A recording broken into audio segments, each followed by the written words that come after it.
is up, YouTube? We are back live. It's been a while. Let me get in the frame real quick. I know we got the scoreboard in the way. We got Stevie Mack, Steve McCreary back in the building. You know, the fans demanded him back for another NBA stream, and it just so happened the stars aligned. We got the Celtics and the Knicks Saturday night basketball, just like we had a couple weeks ago. His favorite team. Now we got his arch rivals on Saturday night. It lines up perfectly. Steve, how are you doing?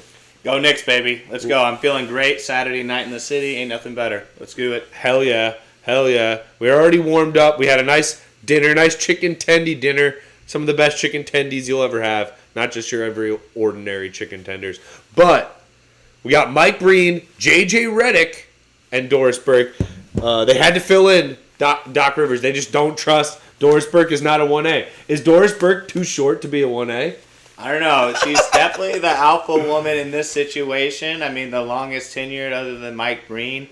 I'm not the biggest JJ Redick fan, so maybe we'll get in that later. So, yeah, we should talk about that. Big DB in the house. I'm ready for it.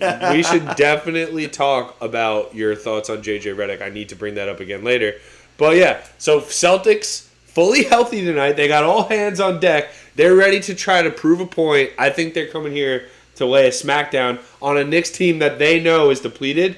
But this is a cheap opportunity on national television to take we beat the Knicks by 20 points. We're not worried about them. This is what will happen. But we're missing about 21 feet of front court power that we would play against them quite a bit, including OG Anunoby, who would be the number one guy to stop that man, Jayson Tatum, if he were to be healthy. So what do you think about tonight? How do you, as a neutral, but not really because you hate the Celtics, what do you think? I think the obvious cold take is that the Celtics are going to run them out the building, right? We're looking for hot takes tonight because it's Mikey hot takes. I think the Knicks are going to do it. I think Jalen Brunson is going to have a big game. I don't think the Celtics are as good as their record states them. I think the Knicks at home after the All-Star game, I think they got a little bit of fire. It's JJ Redick's first game as on the game. So, I mean, it's a big night, turn of the season at the Garden. I think we see a Knicks win tonight. So. All right, well, from your lips to God's ears, I'm not going to go as that far. I just want to see fight from a depleted squad. If you know anything about basketball, you know Julius Randle, OG Anunoby, Mitchell Robinson matter. So if you're going to take too much out of this game, I'm allowing you to overreact to this game if you want to from a Celtics perspective. Like, the Knicks are missing like half their payroll on the injury list right now, and they're all set to come back. If they weren't going to come back, then it's a different argument. Yeah. Julius Randle, I've seen videos of him on the dark internet. I don't know if it was dark. It was on Instagram. But it's crazy. We just got an update, right? A Woj update on the. You want to give an update on the injury? Yeah. So Julius Randle says he's going to come back. That they're not giving a set timeline on when that is. So no surgery. No surgery for this during the season. He might get some surgery after the season, depending on when it ends. But I think he's going to be back on the floor.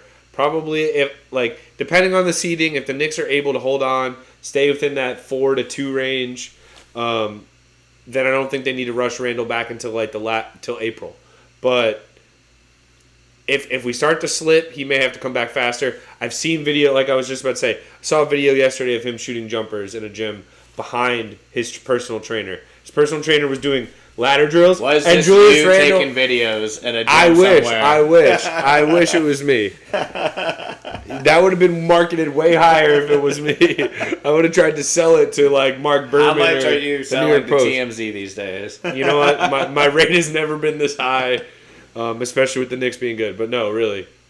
Randle will be back. Robinson, I think, will be back. Same timetable as Randle. I expect to see those guys back at the same time. I think Anunoby could be back within the next 10 days. Yeah, which would be huge. Yeah. Because I feel like you need some big guys coming back. I mean, Hartenstein's been laying it down for you guys since the injuries. You know, we'll talk about it a little bit more, but the big sneeze. Yeah. Precious Achiuwa. He's been tearing it up on the big man position. So, you know, once the Knicks get their big guys back, I think it will be smooth sailing from there because I feel like the role players have already had experience this season. I agree with that. But the problem is it's hard to like puff your chest out and say this team is going to be clicking on all cylinders based on all the uncertainty in the air right now. From a talent perspective, and based on the way we looked in January with Anunoby and Randall healthy, I am willing to puff my chest out. But now you add Bojan Bogdanovic, you add Alec Burks, and you don't have these three guys together who are going to play all of a sudden later in the season. We just don't know how they're going to come back, how they're going to react. I have faith in Anunoby because his game is really simple. He just keeps it really simple out there. He's going to be able to play defense with one. Like, his elbow didn't really matter about that. It was more about the shooting aspect of his game. He was easy because, you could tell from when he got traded, he was an easy plug-in. He clicked immediately, and they went on that nice win streak. So I wouldn't worry too much as long as he's healthy, plugging him back in the system, because you could already tell as soon as you guys plugged him in after the trade, he was smooth going in and running the Tibbs offense as well. So absolutely, I'm ready for him to come back in the next 10 days. I think it will.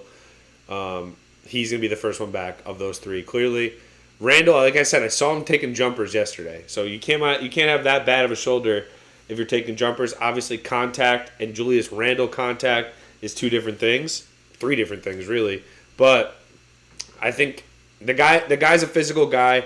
He even last year he played through an ankle, something he needed ankle surgery for, and an ankle is way worse than his right shoulder, which is not his dominant non-shooting. Yeah, listen, if you have a little shoulder pain, Julius Randle's shoulder pain, he might be able to still batter through you with that right arm a little bit and shoot with his left arm. So that's the one bright side about him.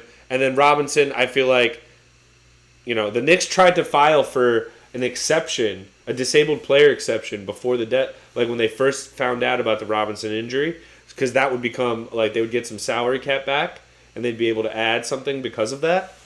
But the league denied it, and then they found out that Robinson was able to come back. So it worked out. You said it's the same table as Julius Randle? That's pretty impressive. Yeah, I would assume so, based on what I'm hearing and based on my knowledge of just, the Knicks BS. Because they just really... What I love, and this is what I love about what Leon Rose has done in this regime, is that, a lot of people complain, especially Stephen A. Smith, about the fact that they are hush-hush. You never see Leon Rose do a press conference, or you never see him out in public. That's big criticism of media. And to me, that just shows me a guy who's followed the Knicks franchise for a long time. He's seen the GMs that have come in and gone and left and been fired and left the Knicks in a heap. And he sees the media circus that comes from every little piece of... It's very similar to the Lakers. Obviously, the Knicks don't have the winning background that the Lakers do, but they have the cachet of if there's a big story or something crazy happens, it's huge in the city. Yeah. Yes, it's huge in the news, and that's what we dealt with for a long time. Leon Rose said, I'm not going to make myself the story. I'm going to make the guys I bring in and the play on the floor of the story. And I don't really see a need for him to talk. What do you think about that from an outsider? Yeah, obviously, from the media perspective, they always want to talk to the people in charge because the lack of communication obviously leads to unknown.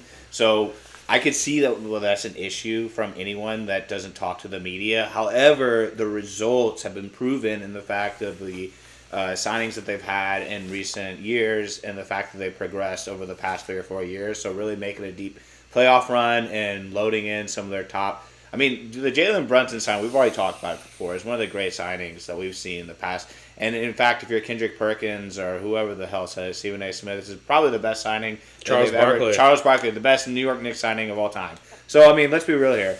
The front office has been making moves, so whether they do it in silence, they really say real G's move in silence. So, who knows? I think it's probably the best move they got going on for them right now, I feel like. Absolutely agree with that. Everything Steve said on point. Shane says, fire fit tonight. Thank you, Shane. Appreciate that. This is my official Go Time Knicks jacket. Stevie Nicks in the house. Oh, Stevie Nicks? Is that the new nickname? That's pretty fire. Let's nickname? Go. That's pretty fire. All right, guys. Just bear in mind the scoreboard. I'm going to do my best. But just don't expect... First of all, let's test it. We're not really good at counting, so we're trying. No, I prefer to chat than keep the score. Yeah, you know? yeah. We're more about the keep a score of the vibes. Yeah, but I like this having the score somewhat updated as well, so we can like kind of go back and see points in the game if something crazy happens. Look at Julius. Yep, that's a nice beanie. That is like a $200 beanie that he's just sweating his dome off in. Nothing brings out a good sweat like a beanie. Would you agree with this? In terms of physicality and like the way they're built, LeBron is clearly that guy, but like Giannis and Julius, I think, are the next two. In terms of just like bulls. Like if they want to just bull you, they're gonna bull you. I think so. Dominant inside. I mean, you gotta imagine the force that is the loaf of bread that is Jokic is kind of hard to stop. True. I think when Anthony Davis really wants to, he's the most unstoppable player in the league. True. But it's whether or not he's aggressive or not, and that he wants to get set up. So, but Julius, when he wants to get his mindset to it, he's one of the most unstoppable players. Of course. All right, we're about to get set at MSG. Hartenstein and Porzingis. The tip is won by the Boston Celtics. Obviously, the same starting five for the Boston Celtics that they think is going to win them a championship. Drew Holiday, Derek White, Jayson Tatum, Jalen Brown, Kristaps Porzingis. The Knicks, Precious Achiuwa, Isaiah Hartenstein, Josh Hart, Dante DiVincenzo, and Jalen Brunson. And right away, we have a 3-ball for the Celtics. Jalen Brown, I believe, right? Yeah, it looked like it was him. Jalen Brown. And you know what? What I've seen from the Celtics against the Knicks, they do take a lot of threes, man. And Thibodeau kind of gives them up. Jalen Brunson answers with a little mid-ranger. That's Jalen Brunson all day, right in that free throw line area. I feel like we're going to be seeing Jalen all day. A lot of Jayson, Kristaps. No foul. He already wants a foul. Kristaps in the playoffs could be suspect. Brunson for 3. Oh. Cash! Is he turned up? Yeah. Is my guy turned up? He's hot. Let's go already. Jalen Brown drives with the left hand, gives it up back to Porzingis. Derek White comes around the screen, gives it back to Porzingis. Porzingis guarded by DiVincenzo now. He wants to post up. They switch back. Achiuwa, fade away for Porzingis. Cash. It's a tough shot, man. Knick draft pick. Phil Jackson draft pick. So essentially a Laker draft pick. Yeah, what do you think? I mean, he's returning to the Garden, going to the All-Star game, averaging 27, 2 blocks. I mean, he's been kind of a beast this year. It's kind of tough to Porzingis. He didn't go to the All-Star game, did he? No, entering into the All-Star game weekend, he was averaging 27 and 2 blocks. Yeah, no, he's as a type of option that they need him for. He's just like a ridiculous premium of a player. Like he's so skilled and so big. And he can kind of move around on the perimeter where he's not a complete stiff. Trust me, I spent plenty of years trying to talk myself into Porzingis being a number 1 option. No, I hear you. So now I see him being like a number 4 option on the Celtics. DiVincenzo, absolute rainbow 3, no good. That should be off Derek White's hands. That should be. They should review that. It looked like it tipped. Yep, good call. They turned it that way. Yeah, I mean, Knicks fans remember he was booed on draft night, so... Yeah. Or was he booed? Or was No, he was. And I was not a fan of the pick at draft night because at that time the Knicks were so volatilely bad. Taking just like a Latvian dude that nobody in the city has ever seen play sounded ridiculous. DiVincenzo 3-ball. Dude, see, this is my X factor for the Knicks. 3 Vincenzo. What was it? McCree Vincenzo. Jalen Brown hits his second 3 already. So both teams back and forth, 2 threes and a bucket. And the key thing is, against the Celtics, you really have to be aggressive in hunting your 3-ball and living with the results. And I think the Knicks, now they have Bojan, Jalen Brunson, step back 3. Cash! He's hot. He's got, what? 2 threes. 8 already? 8 already for Jalen Brunson in the first 3 minutes. Drew Holiday tries to post him up and succeeds. That might be something we worry about in the playoffs against the Celtics. They do have 5 guys that are just a lot bigger than Jalen Brunson. You try to put Jalen Brunson on, I guess. Who would you put him on? Derek White? Yeah, you got to. I mean, honestly, I would put him on Brown. Try to get him on your best player, but You probably know better than I No, do. you mean defensively? Yeah. You would put Jalen Brunson on Jalen Brown? I don't know. Why not? No, Who are you lining up on Jalen Brown? Who do you think needs to guard him? I would put Hart on him in this current game. Yeah. Or I would put Hart on Tatum and DiVincenzo on Brown. Right. Because, to be honest with you, Jalen Brunson, I love him to death. He does have physical limitations. If you want to post him up and you're a good offensive player, you can just shoot over him. And there's nothing you can do. That's the problem. Is I feel like everyone for the Celtics can score on their offense. That is what they built themselves around. But I mean, this guy Jalen Brunson, these are like Allen Iverson type numbers: 27-5, 6 assists. Speaking of which, Hartenstein, nice floater over the top. Did you see Allen Iverson in the recent interview said in today's NBA he said he would average 43 a game? What do you think about that? I mean, no. I mean, come on.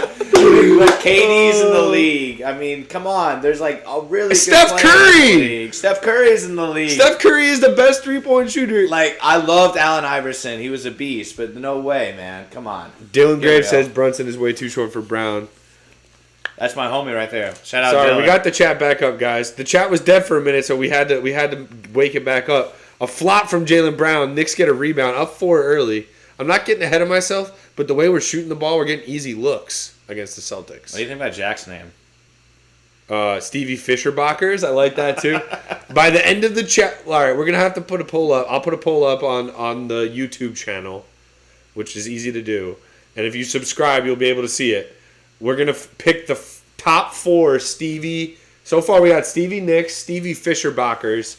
You have to do a McCreary. If you were doing a McCreary Knicks collab, what would you name it? I have no idea. I think we should just let chat decide it. Yeah, they've already got 2, so I'm just putting it on them for the rest of the game. We got 4 more quarters. A nickname, but nobody's ever called me by my first name.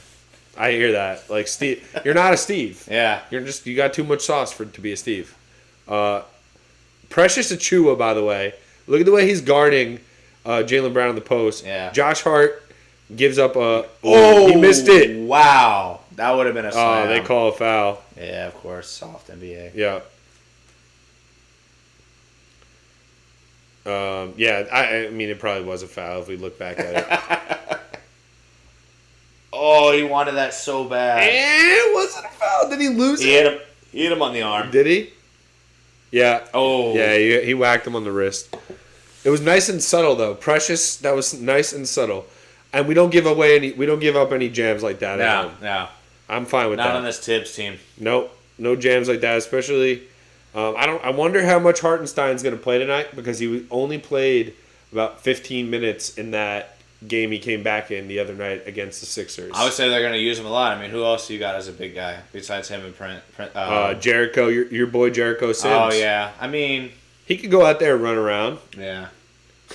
He's closer to a volleyball player than a basketball player. I'm not hot on Texas these days. So I hear you, but he's not a Rodney Terry guy. He's a Shaka guy. Well, technically, Rodney Terry's been the assistant coach. He probably recruited him. Probably recruited Jericho. He might be a Rodney Terry guy, honestly. Oh my God. Nice take from Tatum. But you know what? That was a tough drive. Yeah, that was good defense, too. Yeah, I'm fine with that take. He is somewhat unstoppable. He's a great player. Like, certain guys are going to make plays. I'm not going to complain. It's just don't compound it by fouling. Josh Hart for 3. Splash. Dude, Hart looks like he's been practicing the 3-ball in Miami during his break. He's like, I got a podcast now. I got to make some shots. Chris Volpe says, my cousin brought this up. First I heard about it. What's y'all take on the Melo Brunson discourse? You want to go first? From an outsider perspective. Do they have beef or what? I think it's where do you stand on like? Oh, or are they just saying who's the best? The fact that like Kendrick Perkins and people are saying he's like the best Nick in the past. So I'll just get out and say it here first because again, this is a fucking show. Sorry, I dropped the F-bomb. It's fine. Don't worry. We're not monetized yet. Well, this is a fucking show. Where our sponsors are already canceled because they haven't called me yet. The takes are always hot, so I'm not trying to keep the takes cold. But I feel like Melo has been getting so much flack lately.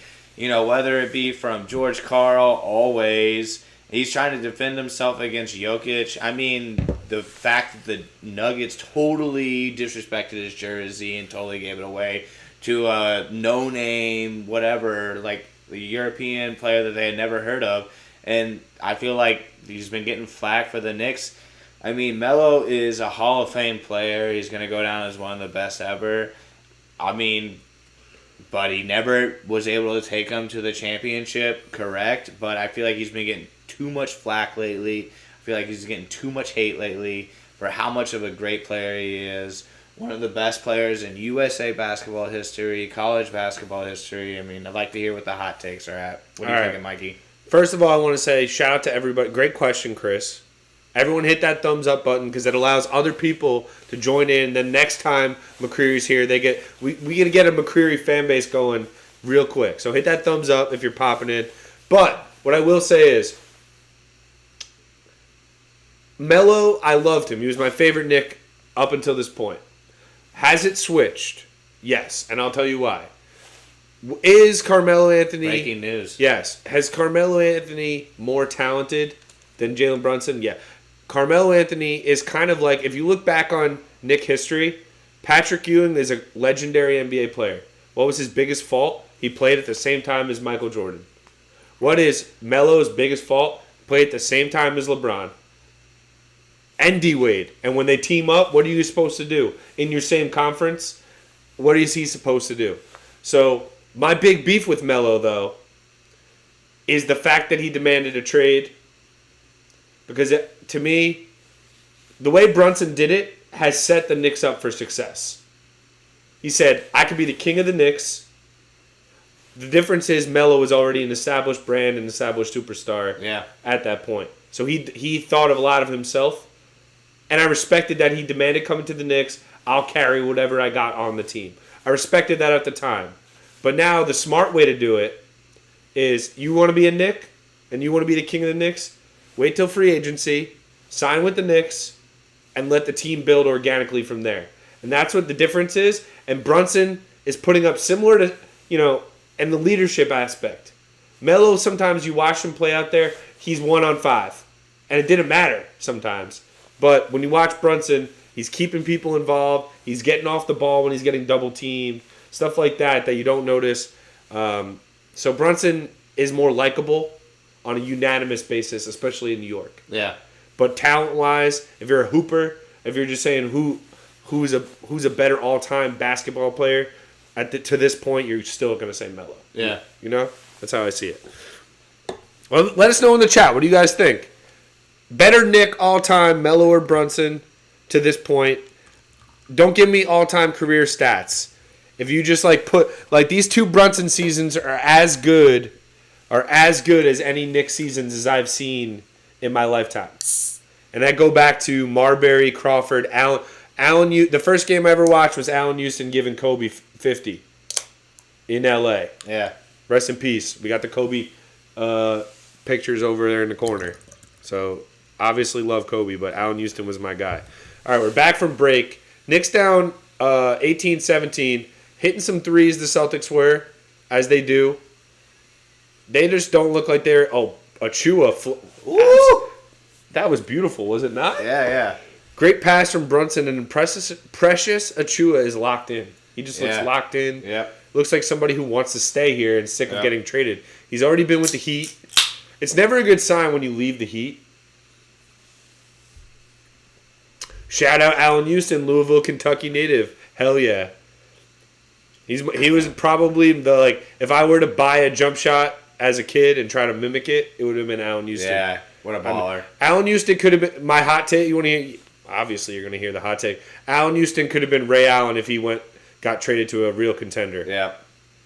Jalen Brunson up and under. Knicks coming back with 4 points of their own. Was Allen Houston part of Pat Riley? Coaching tenure? No, so he was the Van Gundy. Gundy. Yeah. He was drafted by the Pistons out of Tennessee. And then I think his son played DB for Louisville the last few years. Allen Houston's son. Yeah, I'm sure Dylan knows. Dylan, confirm. Can you confirm in the chat? Did Allen Houston's son play DB for Louisville the last few years? I think he did. But anyway, yeah, that guy, I think he still works for the Knicks too, so as he should. I feel like everyone that plays or wants to be around the Knicks just wants to stay around it. I mean, it's a magical place. Yeah, but you also the people love you, dude. If you put up Derek White three, this is the type of stuff with the Celtics that you can't account for. They can just rain threes randomly on you. To be fair, the Knicks have done that so far as well. And they don't look like they can guard Brunson at all without double teaming him. What do you think about the the Celtics front court just being colored black, brown, and white? I feel like they need a blue and a green in the backcourt. I feel like the Celtics. The players brown, white.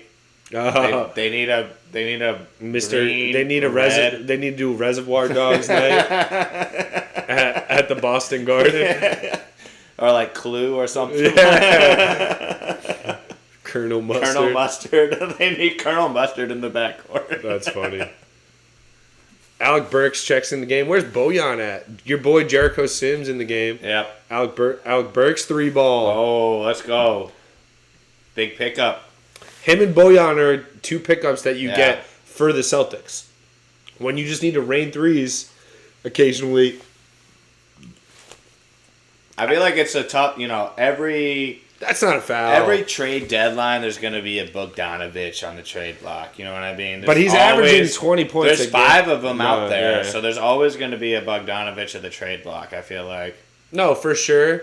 But it depends on what role you're giving him when he comes on, right? Right. If you're giving him the number 3 option like some teams would, that's not a guy that's going to make a difference, right? Yeah. But the Knicks have him they have Burks coming in before. They have Jericho Sims checking in the game. Yeah. I guess Hartenstein is still on that minutes restriction, it looks like, because he came out pretty early. I don't know if he picked up a couple of fouls or what. Porzingis at the line. Makes the first. I think we got an answer on the Allen Houston debate. Allen Houston, third, is a wide receiver on Louisville, but didn't play that much at all this year. Okay, fair enough. I got it half right. He plays for Louisville. Not gonna lie, I thought I saw a video of Allen Houston shooting in his sick farm barn or whatever, and he has a jugs machine in his house, and I'm like, what the hell? Why does Allen Houston have a jugs machine in his house? And then I should have put it together, but that he's a receiver, not a DB. But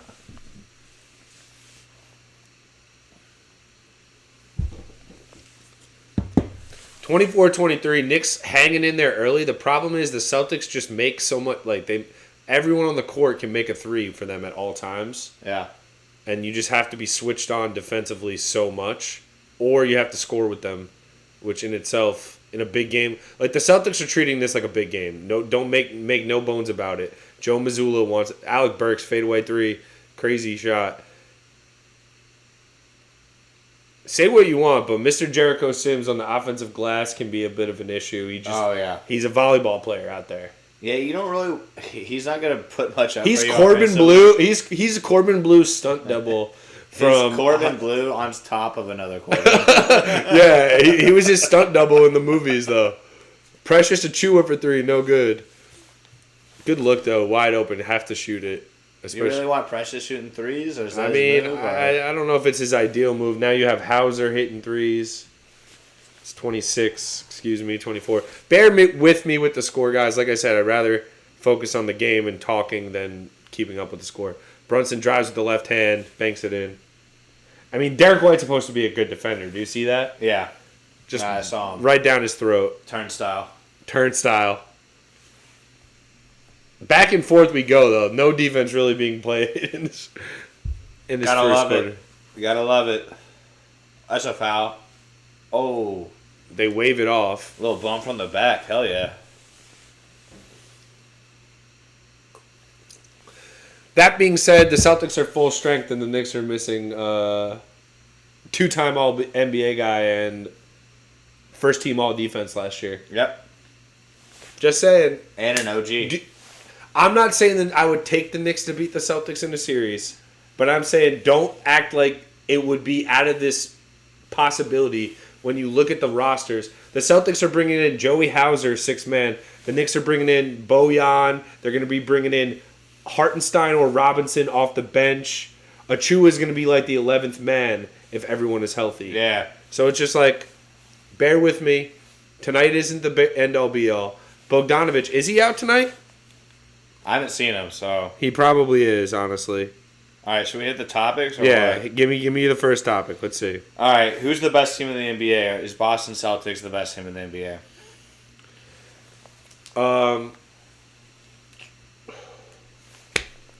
I hate to say it, but like they're the most stable bet in the NBA. So I would say yeah. I mean, I think so too. I mean, I feel like everyone's loving the Clippers bandwagon, and I'm just a total anti-Clippers guy. I'm more of a hater than I am a lover. I mean, I'm honestly a huge Lakers fan. I like the Knicks, but other than that, I'm a huge hater. So obviously, I'm a huge Clippers fan. I think they're totally weak.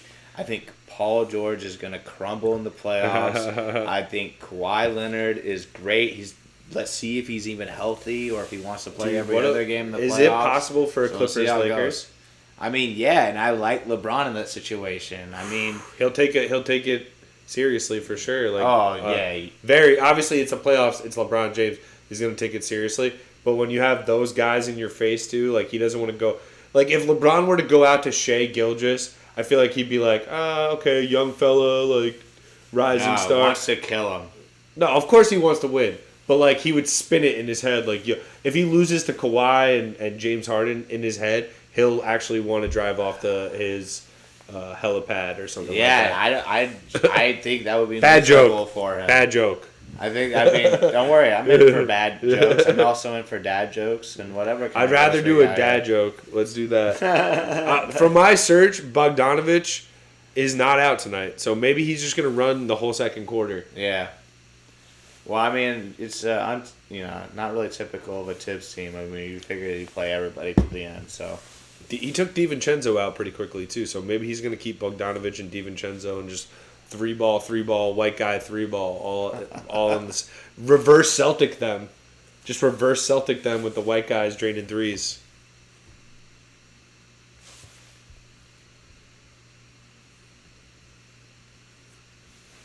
We got a lot of topics tonight, team. Yeah, we got plenty of stuff. We'll try to keep our halftime break brief tonight as well so we can get through more of the topics. But definitely going to have to use the bathroom at some point. Brunson has come out red hot. Let's get the stats up real quick.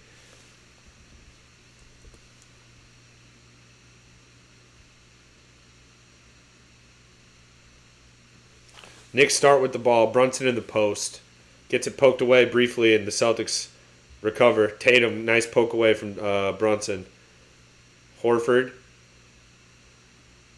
gives it in to Tatum. Tatum guarded by Josh Hart. I kind of like Josh Hart as I say that. Oh, nice. Gets a steal. I kind of like Josh Hart against Tatum. Bad turnover again from Brunson. Total size disadvantage, though. I mean, there's not many guys that are that could defend Tatum. That can move with Tatum that are. I know.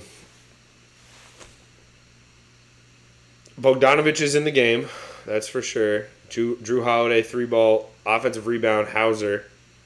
Pritchard and Hauser, Tatum, Horford, and Drew Holiday for the Celtics. Tatum, 3-ball, no good. Alec Burks, nice rebound. Hart, Burks, Bogdanovich, Sims, and Brunson for the Knicks. Minute 15 remaining, first quarter. 2-point game. A lot of B's out there. Bogdanovich working on Pritchard, missed it. Horford gets the board. That's a shot like Bogdanovich will make. I mean, and you have to live with Bogdanovich working on Peyton Pritchard. Yeah. He's got like a 6-inch advantage on him. Pritchard working the pick and roll, tries to dump it into Horford. He does at the last possible second. 4-point game, 54.1 remaining first quarter. Tatum holding his wrist, it looked like. Maybe I'm making something up. Maybe he was checking his Yu-Gi-Oh cards. Look at him. Does he keep gripping that wrist?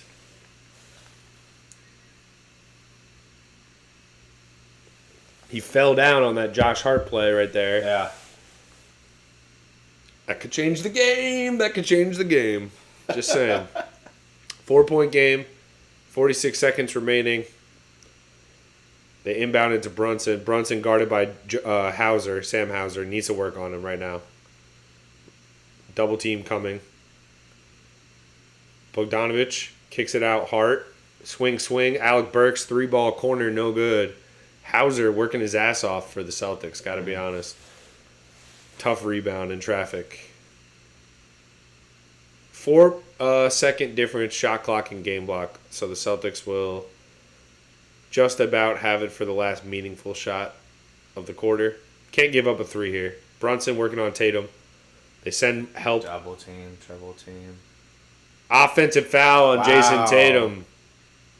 He hasn't really been going off this much in the first quarter, I feel Josh Hart really, I got to be honest, we've kind of hung with, that is a push-off. Good sell by Brunson. I watched Steph Curry do it last night. So if anyone wants to bitch about it, they call it every single night. The smaller guy, if you push off like that and sell it, they'll call it. And especially Jayson Tatum. He should not get assistance on Euro steps to the basket. 7 seconds remaining, first quarter. Celtics had a foul to give. So Pritchard will give it as soon as Brunson gets across half court. I'm okay with this quarter from the Bockers. I'm okay with it. I'm not mad at it. Let's get back to the chat. How we doing in the chat? There's Bogey. Dylan says, yeah, Bogey's out there. We need a 3-ball from Bogey to end the quarter. That would get me excited. Can't get it in. We get it into Bogdanovich. Bogdanovich drives right to the basket, and this is a point-blank layup. What the hell? Point blank. He did everything. Brunson wants a foul. Jalen Brunson, 13 points in the first quarter, 5 of 9 from the field. That was a good first quarter, though. Entertaining stuff, like back and forth. To me, it's kind of ominous because I think that, like, shooting-wise, that was a great quarter from the Knicks. And they're still down 4. Have they been getting the whistle, though? 4 fouls on the Knicks, 4 fouls on the Celtics. So nothing really crazy there. I'm not mad at it. I'm not mad at that quarter.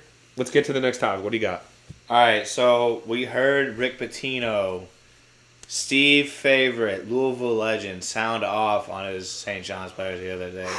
What are the hot takes you got about Rick Pitino sounding off on St. John's the other day?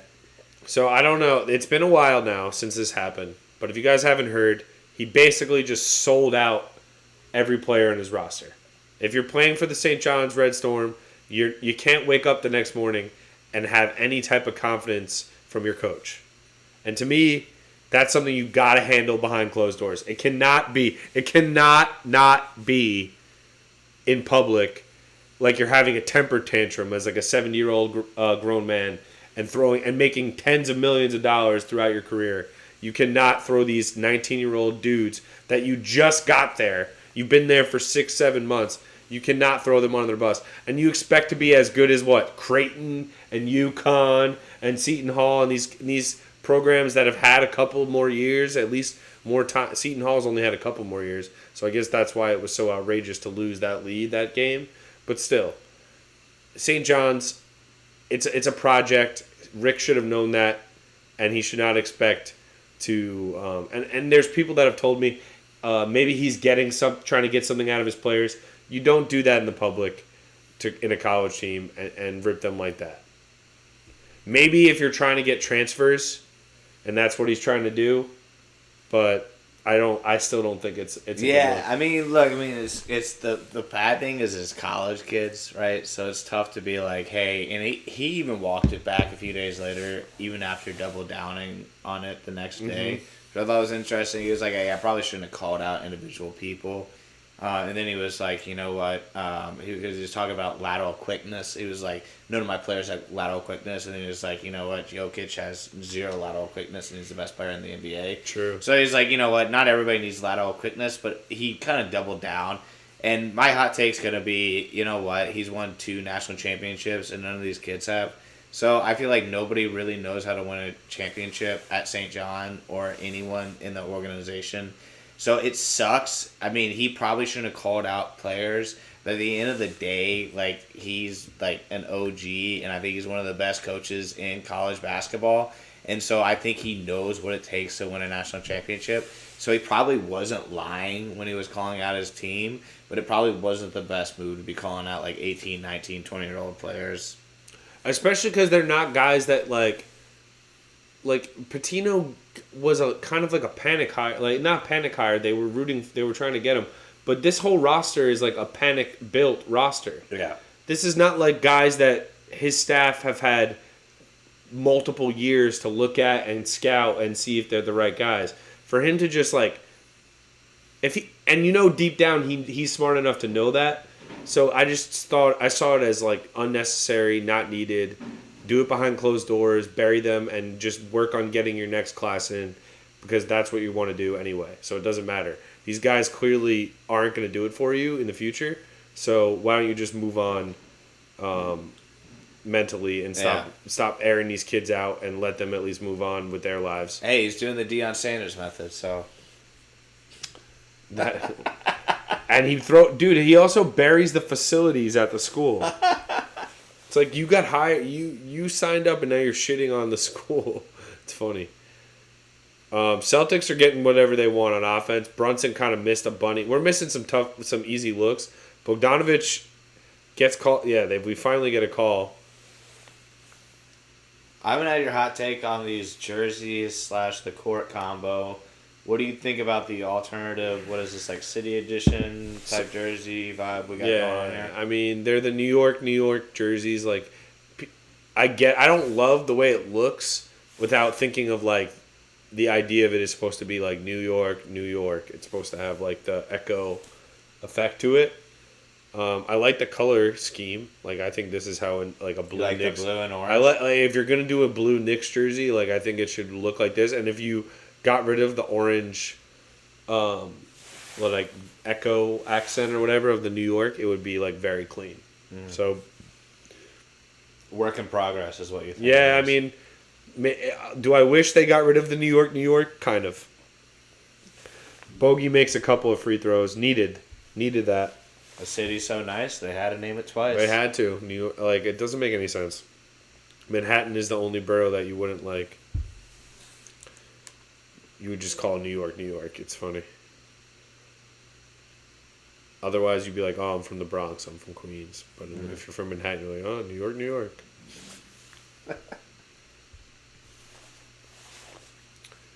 Custies.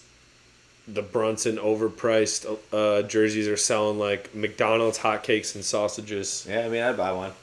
I would buy one right now. Pritchard gets it into Jayson Tatum. Still guarded by Josh Hart. Tibbs is not going to take Josh Hart out of the game until tough shot from Tatum, man. You guys got to tip your cap sometimes to certain guys when they make shots like that. Tip of the cap. Tip of the morning to you, Celtic fans. Nah, it's not wartime yet, Celtic fans. I'm not worried about you. Deuce McBride right over Tatum. Deuce for Deuce. Knicks finally take Brunson out and put Deuce in the game, by the way. Horford, nice cut. Bogdanovich doesn't see him. Goes back door. Bogdanovich looks like he's very eager to try to be a hero, and I like that, but he's got to calm down a little bit for me.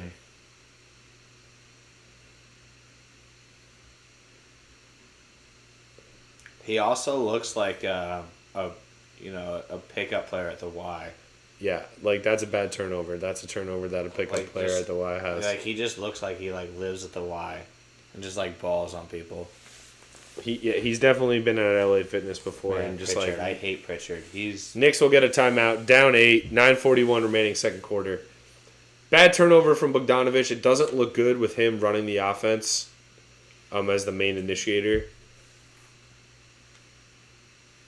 When do we sign Poku? Never, Jared. Never. Poku is not a real thing. Poku is like a Dogecoin thing in like NFT sense. Like he's like a joke player. I don't know what Poku means. He's a player that was on the Pokusevsky on the Thunder.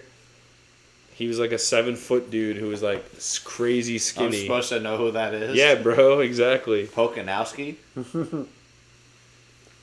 My bad, my poker face. Poku face. All right, should we hit another topic? Yeah, let's go. What do you got?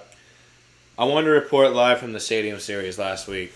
Okay, let's hear it. So, I know you're not a hockey fan. I know this is not a hockey stream, but I just want to report live. Let's hear it. And just say First of all, this is a MetLife channel, as a lot of Giant supporters on this channel. And let it be known that MetLife is one of the worst arenas, stadiums in the country for what year it was built. However, had an excellent time at the Stadium Series last weekend. I highly recommend the NHL does that every year. Mm-hmm. Islanders Rangers. It was one of the ultimate rivalry hockey games outside. The weather wasn't terrible because of global warming. Yep. It was excellent. And the fact that the Rangers came back and won in overtime, one of the best weekends I've had in a long time. Hell yeah. The tailgating scene at MetLife. I mean, just being out there, what you don't have at MSG, unfortunately, is a lot scene. Mm-hmm. And as you can see, a fish guy, a jam band guy, I love me a good lot. Yeah. So being able to tailgate before a game is quintessential for me, getting a little grilling. Getting a little drinking, having a little music and party before a game. It was excellent. So I just wanted to say the Stadium Series last weekend was lit. I think you watched it on TV, so I don't know what your take was I did. on. First of all, the atmosphere of those outdoor hockey games, I do think as someone who doesn't really care about hockey, it does add something to it. Like as a spectacle, am I more likely to tune in? Yes. Secondly, from a New York perspective, I think that's cool and it should happen every year regardless. There's no reason why it shouldn't. I don't care if the NHL is like, oh, we only want so many outdoor. No, every team should be able to play in one of those games every year. Your sport is not cool enough, I'm sorry, to just pass that up. Especially if it adds something and you can get a ton of fans in like close by cities and make it a big thing. They change the uniforms. I love that. Yeah. It adds specialness to it, and I'm always for, and it's competitive. Obviously, that game, I saw a good portion of it. The Islanders were up by a lot early, and then the Rangers closed it out. Kind of like, it was almost like too good to, like, if you were to write a game for where one team is really good and the other team is kind of mid, like, you would, once you saw the Islanders go up, if you're a gambler, you might have probably looked at the Rangers line like, maybe we take a chance. You know what I'm saying? Yeah. So, definitely awesome. Liked the Volpe says LGR 10 in a row. Whatever. The vibes are good at MSG. I'll allow it. Knicks getting kind of bodied right now. Where's Dante been at? Bogey! That's a big shot right there. Stop the bleeding. Shot. Yeah. Stop the bleeding. Down 8, now down 5. Luke Cornett, Nick draft pick, another Phil. So the Celtics' two centers are both Phil Jackson draft picks, Cornett and Porzingis. Nice drive by Jayson Tatum. Tatum's starting to get going here. Him and Hart. I mean, this is a game where if you have OG Anunoby, though, on Jayson Tatum, all this stuff becomes a little bit more difficult. Deuce McBride, offensive rebound, putback. We'll take it. Deuce. 4 points off the bench now for Deuce. 9 minutes to go, second quarter. Knicks hanging in there. Got to hang in there with Brunson off the court. That's just like the way the Knicks have to operate at this point. If you stay in the game with Brunson out, you'll be all right. Tough shot for Tatum. Ooh. No good. Rebound, Alec Burks. He was feeling himself. So Alec Burks used to get cooked for wearing, like, it looked like he was wearing, like, original Converse. Ooh. Nice floater from Burks. Oh, my God. Is he originally from the Jazz? I think you're right. Yeah, I think the Jazz drafted him. Yeah. He played a little bit with the Warriors. He's played on a bunch of teams now. Pistons, obviously. Knicks twice. Wow. Pritchard overcompensated. Terrible layup. That looks like me trying to hit a layup. Wow. Where's my boy Dante? Is he hurt? We're obviously watching without sound. Bojan, way too strong on that 3-ball. 3-point game, though. Knicks playing some tough defense for as far as like guarding the Celtics goes without 3 of your main front court guys. Like, this is a good fight at home so far. I'll allow it. I'm not that scared of Drew Holiday and Derek White. I got to be honest with you. I'm not that scared of those guys. Those guys are role players benefiting from playing with 3 All-Stars. Because I think Porzingis is an All-Star level player. I think Tatum and Brown obviously already were this season, so that's indisputable. Deuce McBride doesn't want to shoot it. They call him for a travel.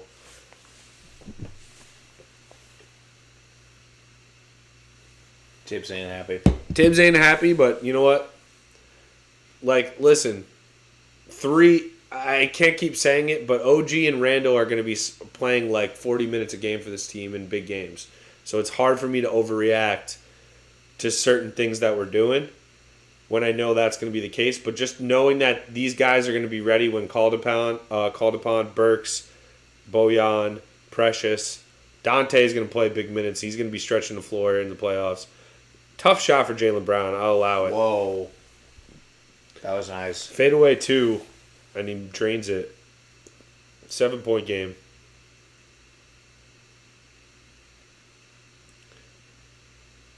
They got Drew Holiday guarding DiVincenzo. Pull up 3 for Deuce McBride. Cash! Oh. Deuce with the trace. Deuce with 7 points off the bench. And these are big with Brunson off the floor. Deuce providing offense. Obviously, he's better. He's probably a better defender than Jalen Brunson. He's more active. He's quicker. Has a little bit more hops. Derek White misses the 3. Rebound Hartenstein gets it out to DiVincenzo.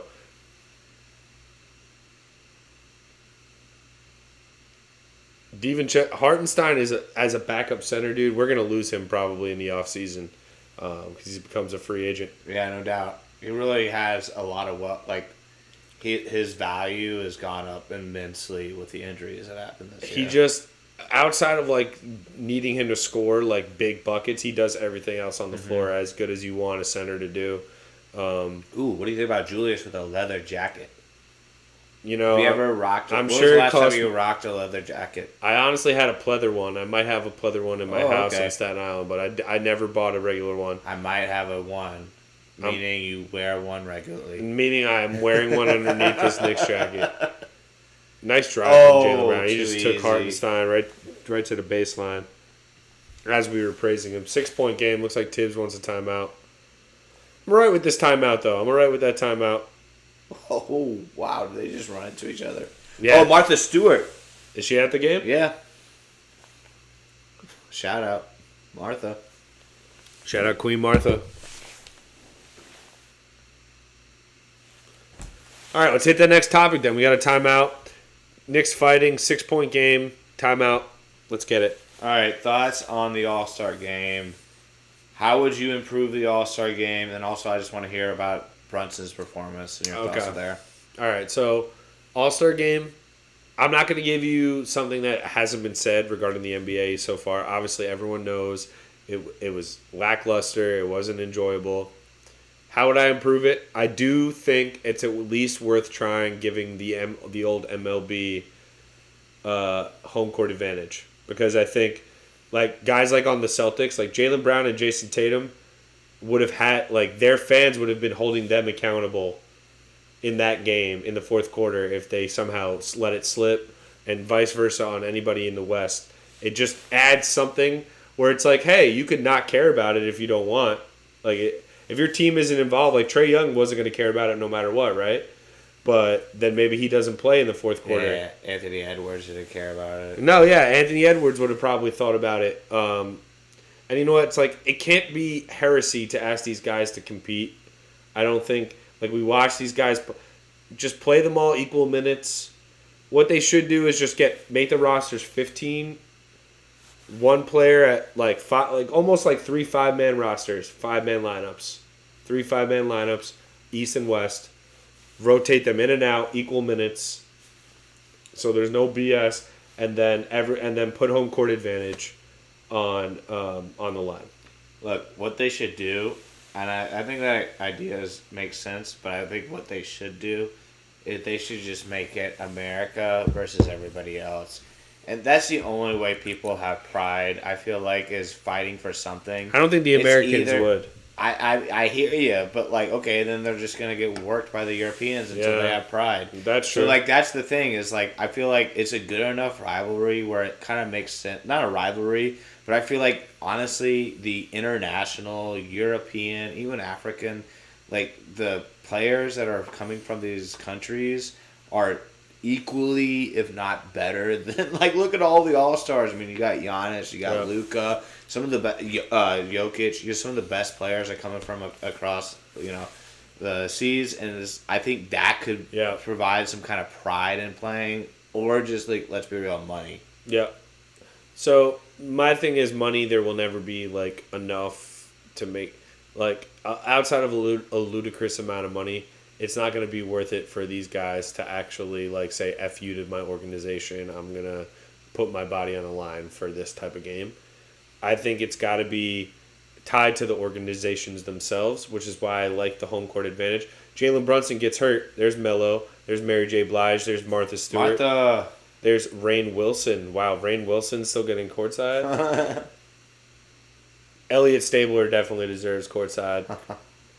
We're back from break. But yeah, like I was saying, like, you know, like if Jalen Brunson gets hurt trying to get the Knicks home court advantage, at least he could turn around and say, like, I'm trying to do that for something. I'm doing that for my team. Yeah, he was fighting for something. You know what I mean? If I'm doing it for money, then that's a selfish thing and that's a selfish act. Yeah. Honestly, I would like fight for or maybe charity. Martha Stewart. Or if they put a ton of money up for charity, but it doesn't matter because either way it would go up to charity and everyone would win, so it wouldn't be really something. That's what I was thinking is like, you know, some kind of charitable aspect where it combines, you know, not only do you win like $1 million, but also your team gets something or another. Maybe. But like, literally, just what do you mean? Like, what are you fighting for when you're fighting for the East or the West? Like, do you really have passion? Where you're like, I'm an East. That's the thing. It has to be. That's why I was thinking that there would be some kind of passion in like fighting for your country or fighting for like international versus U.S. You fight for something. I mean, I hear that. I'm not mad at that. I think that would work for like a season. You know, where it's like, oh, all of a sudden, like the guys want to prove, like Luka and Embiid want to prove something. But then, like, if they beat them and the Americans don't, DiVincenzo is automatic. Dante showed up. Yeah, he's automatic from three this year. When he gets his feet set, I love his corner three especially. But staying in front of Jaylen Brown here, over pursuing there for me. Oh, they need to double team him. Yeah, too much size. That's a play where you'd have OG on him in that moment because Tatum and Hart. Deuce McBride right to the basket. Excellent Deuce McBride minutes. Is Brunson going to come back in the game? Where is he? Oh, he's ready to come back, but Deuce is not having it. Ooh, that's good defense. They call a block there. What? Celtics bias. League is a Celtic bias league. We know this. No, we're not. Especially the East. Mm-hmm. Damn, caught him sleeping. Damn, that's an all-star getting cooked by Deuce. Caught him sleeping. Definitely caught him sleeping. 4.5 remaining, 4-point game. Derek White handling. Knicks switch. White pull up three, knocks it down. They are just deadly from three. Brunson back in the game for Deuce. Excellent Deuce McBride minutes. I'm not complaining about those minutes whatsoever. Brunson threw it off Achua's hit. Gets it back though. Guarded by Derek White. Drives with the left hand, kicks it back Wide out. Open. Oh. Precious, not going to shoot it. Okay. Mid-range, air ball. DiVincenzo bricks a layup. Hartenstein gets it back. Achua. Oh. And the Knicks just... They fight, man. That was hard. That was hard right there. They're sloppy, but they're fighting. Where's hard at? Hart's not in the game. DiVincenzo, guarded by Porzingis. Oh, my pulls God. A deep three. Oh, my God. They forget how to play basketball. The shot, yeah, they just... Horrible possession right there. I would be livid if I were Tibbs. I'd be timid. And one on... Porzingis gets switched on to DiVincenzo. They got to take a timeout. They got to regroup. Porzingis trying to mock us now? Is that what I see?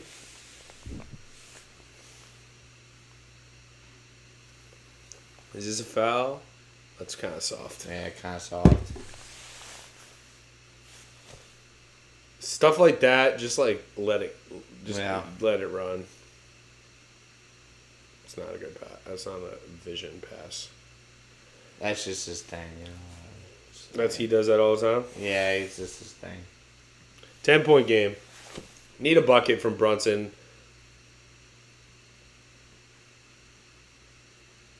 It looks like he's trying to distribute too much. But again, we're limited with offensive options without at least two-thirds of our starting lineup. Brunson, fadeaway, no good. Rebound, Hartenstein. Gives it to Achua. Oh, floater. What a bucket. pass. What a pass from Hartenstein at the last possible second. Yeah, Jared, I'm done. I'm done worrying about the referees on a serious level.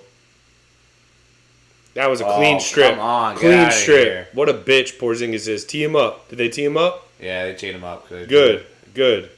That was clean as a whistle. He probably said something that was a no. Clean as a whistle. I hate him too. He's in my top 2 least favorite New York athletes of all time. I hate him. Shave. He looks like I hate him. Middle schooler. I hate him. His first beer. I know he's getting booed like crazy at the Garden right now. Yeah. Or made fun of. You don't think they're cheering for him? Nah, F him. Brunson will miss it. He hates technicals. He does not like when nobody's on the line. All right, there we go. I hated his end, dude. We needed that. That's a big thank you, Porzingis. Look at this clean strip right out of his hands. That was why he's just so soft. Dude, did you see any contact outside of the ball? Look. Oh my god. Yo, what? You get a tech for that? You should be sued. You should be fined. Hey, it's not his first time getting booed. Dude, if you get a tech for something like that, you should get fined. Just like the referees, like we all want their necks when they make a brutal mistake. If an NBA player wants to get a tech and embarrass a referee over a clean call, they should also get fined. That would keep everybody in check. How about that? How about that for MHT? How about that? Brunson, Buckets. pull up. God, he's so smooth. Yeah, when he gets into that rhythm of like, I know I'm about to shoot a pull up in the mid range, he's gonna make it. 5-point game. They're trying to post Holiday up on Brunson. They gotta.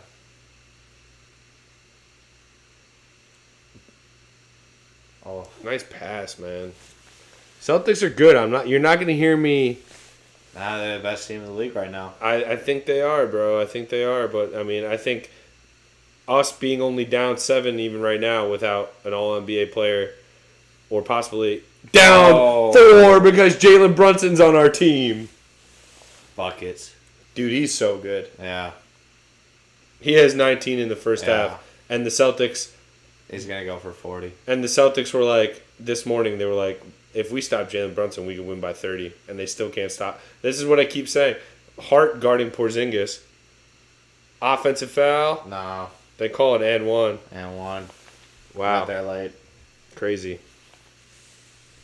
Just that. I don't think they have the right defense out here. I mean, you got Hart guarding Porzingis. I mean, what is... No, dude, I think Hartenstein is on a minutes restriction, and we can't... No matter how competitive... He has a sore Achilles. But they need another big guy out there right now. They got all guards out there right now. Whereas you're saying you want Jericho Sims out there. We got Achua out there. I think... Well... We have Achua and they have Porzingis out there. It's not that crazy. No, I hear you. They all hit threes. You can't go that big against them. It's hard to guard Tatum too with the current lineup. You can't go too big against them because they all hit threes. Yep. Hart for 3, no good. You could tell. Oh, that was dirty. DiVincenzo barely caught it, missed it. Oh, Hart, another one, kicks it back out at Achua. Don't shoot it. Pass it. Hart drives to the basket and one for Josh Hart. Let's go. Nice. Look at this kid. He's hype. Yeah, let's go. Kid in the Charles Oakley jersey, it looked like. He's ready to fight somebody. His dad is definitely like a rich 90s dude. Yeah. He's on the court. His dad definitely can tell you, like, I remember when John Starks. Who is that? I remember when John Starks. Courtside's kid. Jared says, I want to kiss Joshua Hart on the mouth. Wow, nice. Hell yeah. And he missed the free throw, Jared. So you just kissed a free throw misser in the mouth. Hope it was nice. I hope it was nice as a married straight Got a man. tongue. It's all right. 4-point game, less than a minute to play, first half. We're going to take a very, very brief intermission. Me and Steve are going to use the bathroom, talk for a second, and then get back live so we can chat. Yeah, fill up our cups. Fill up our cups, Mazel Tov, in words of the great Black Eyed Peas. Yeah. Some of the greatest Jews of all time, the Black Eyed Peas. Shout out the Black Eyed Peas. Why not shout out the Black Eyed Peas? 6-point game, the Drew Holiday. The Celtics guards do have like a size advantage. Oh, Brunson had that opportunity. Oh. Precious, fadeaway. Buckets! Knocks it down. They say shot clock violation. Damn. Tough is right. Stephen A. Smith. Jared, that's hysterical. Man, I hate Bob Myers. I wish he would just fall off and break his ankle. Yeah, dude, Bob Myers, go work on the Commanders.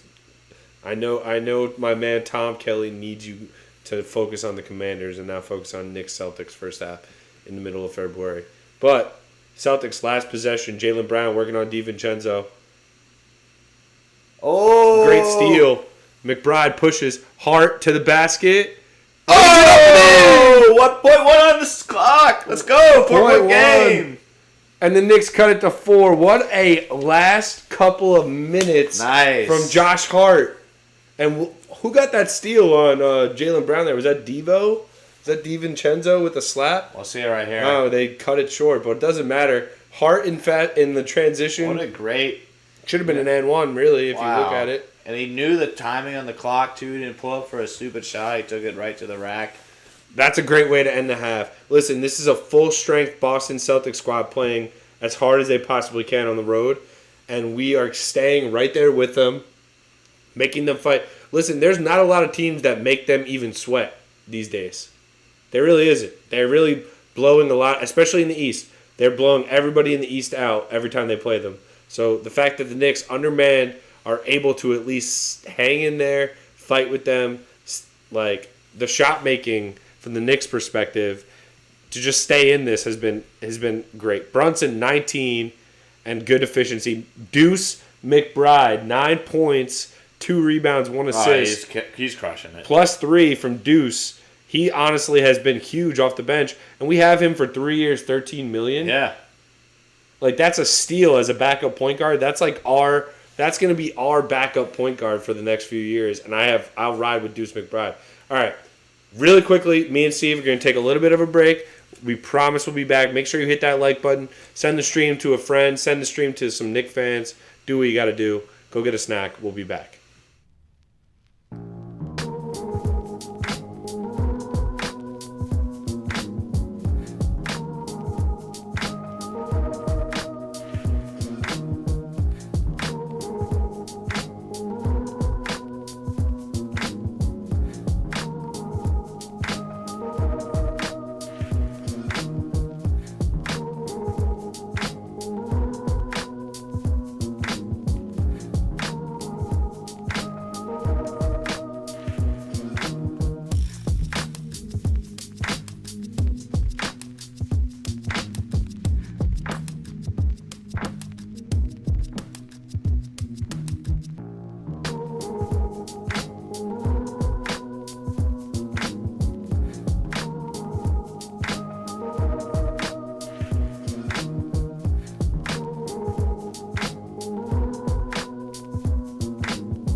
we're back.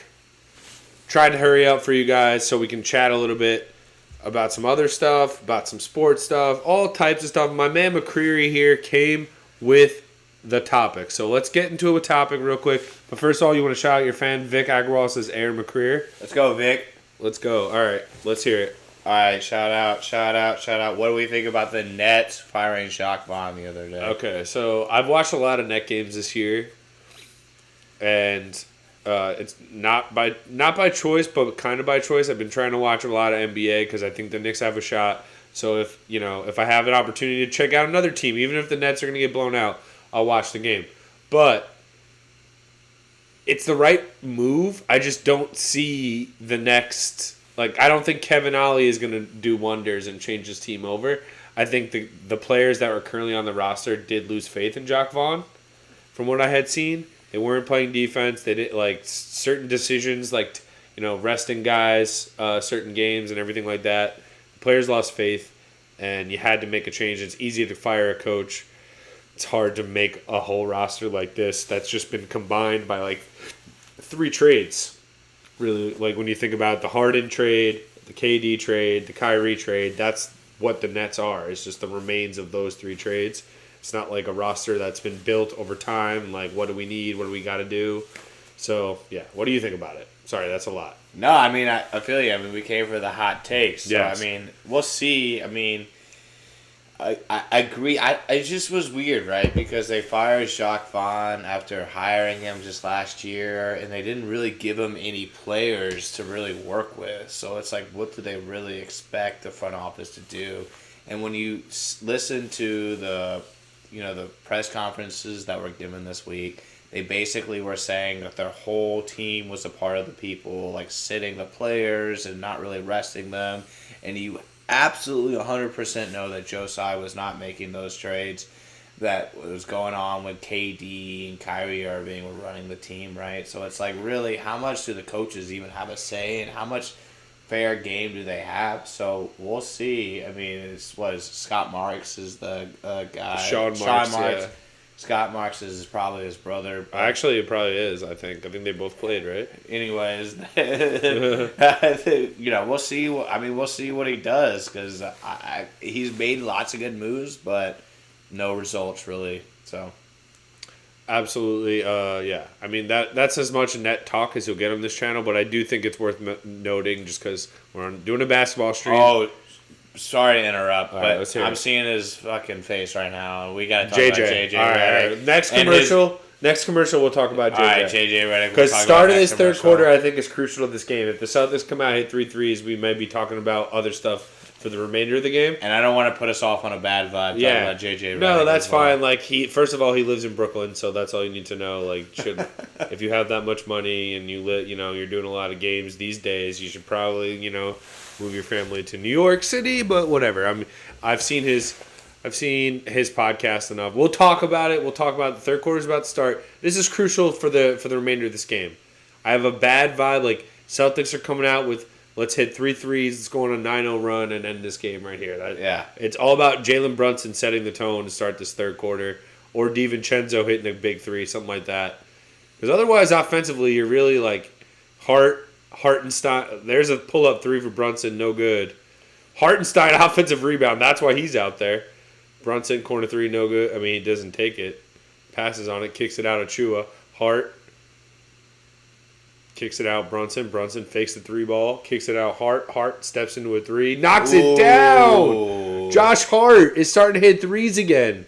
Is it playoff Josh time? Because last year when we traded for him around the deadline, he could not miss a 3. Then we extended him, and up until last game, I did not see him shoot the ball aggressively. Jesus Christ! Everyone on the Celtics just one-on-one can score. It's annoying. How long can they keep this team together though, salary cap wise? I mean, we'll see. I mean, what's their contract situation? I need to know about.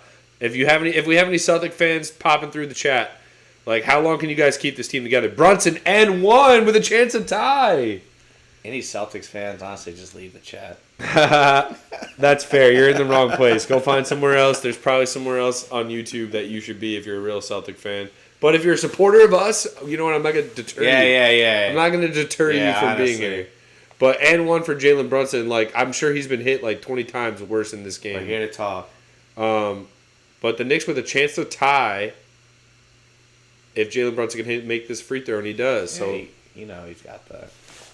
Where do you think? All right, so as a non-Laker fan, as a non-Knick fan, but a Knick innocent admirer, appreciator, in the grand scheme of the NBA, like where would you put Jalen Brunson? Is he a top 10 player in the NBA right now? Top 10 player. I don't know about top 10 player. It's a little hard for me to say. Okay. Top 10 player, but he has the potential to be. Pull up three, didn't make it. I really do think he's an all-star. I think maybe top 20 player is probably more his trajectory. But, I mean, I think he's a difference maker. And on the Knicks, he's a all-star player and unbelievable. So, I would love to have him on my team. Absolutely. I mean, I'm not going to get mad at that. I do think if you're like if we're doing like power rankings, he's probably in like that 10-ish range. Yeah, 10-ish. Yeah. That's I can't put him in my top 10. That's fair. Definitively, but I think he floats around. I think if the Knicks, if they lose, if they do what a lot of people say they can do, which is get to the Eastern Conference Finals, lose to the Celtics in admirable fashion, that would be 3 years in a row where Jalen Brunson will have at least made it to the second round of the playoffs. Derek White hits a three. I mean, the Celtics are unrelenting with the three ball. I got to give a shout out to Alvy. Shout out to Alvarez. We got the McCreer gang. We need to get a McCreary hash. First of all, we have the what was it? Fish Knickerbocker. What was it? I don't know. Fisherbockers. Stevie Nicks. Stevie Nicks is dope. That was a great one. That might be the leader in the clubhouse. Josh Hart, fade away, no good. Danger zone here. Got to get a stop. Jaylen Brown probing. They call a foul on Hartenstein on the entry pass. Probably just because he looked at Porzingis. I mean, if we had Mitchell Robinson is just another, like, we would have fresh bodies, not just good players, fresh bodies to throw at these guys. Hot take. Porzingis would have to play 40 minutes against I don't think Mitchell Robinson's that much of a difference maker. If you want me, he averaged 6 offensive rebounds. I hear you, but when he went down, you guys got really hot, and when you added OG and a newbie, but when you got Anunoby, and like I feel like the depth really filled out, and I didn't see a need for Mitchell Robinson because he's not really an offensive production. Agreed. He gets rebounds, he can defend, but he's honestly, my point is, you can leave him wide open on offense. No, I agree. My point is, if you need to relieve Hartenstein with Mitchell Robinson, you're doing really well. Yeah. Think about it. If Porzingis has to play 40 minutes for them, like if Joe Mazzulla thinks, oh shit, that died. Oh, we got to unplug here. Light died.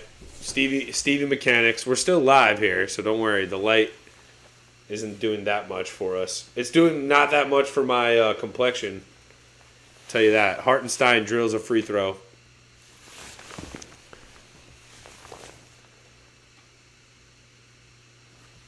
Should pop back on in a second.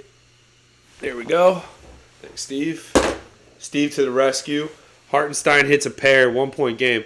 I mean, listen, you cannot be upset with the Knicks' effort to this point in the game. Under 9 to play, third quarter. Jayson Tatum, top of the key, guarded by Josh Hart.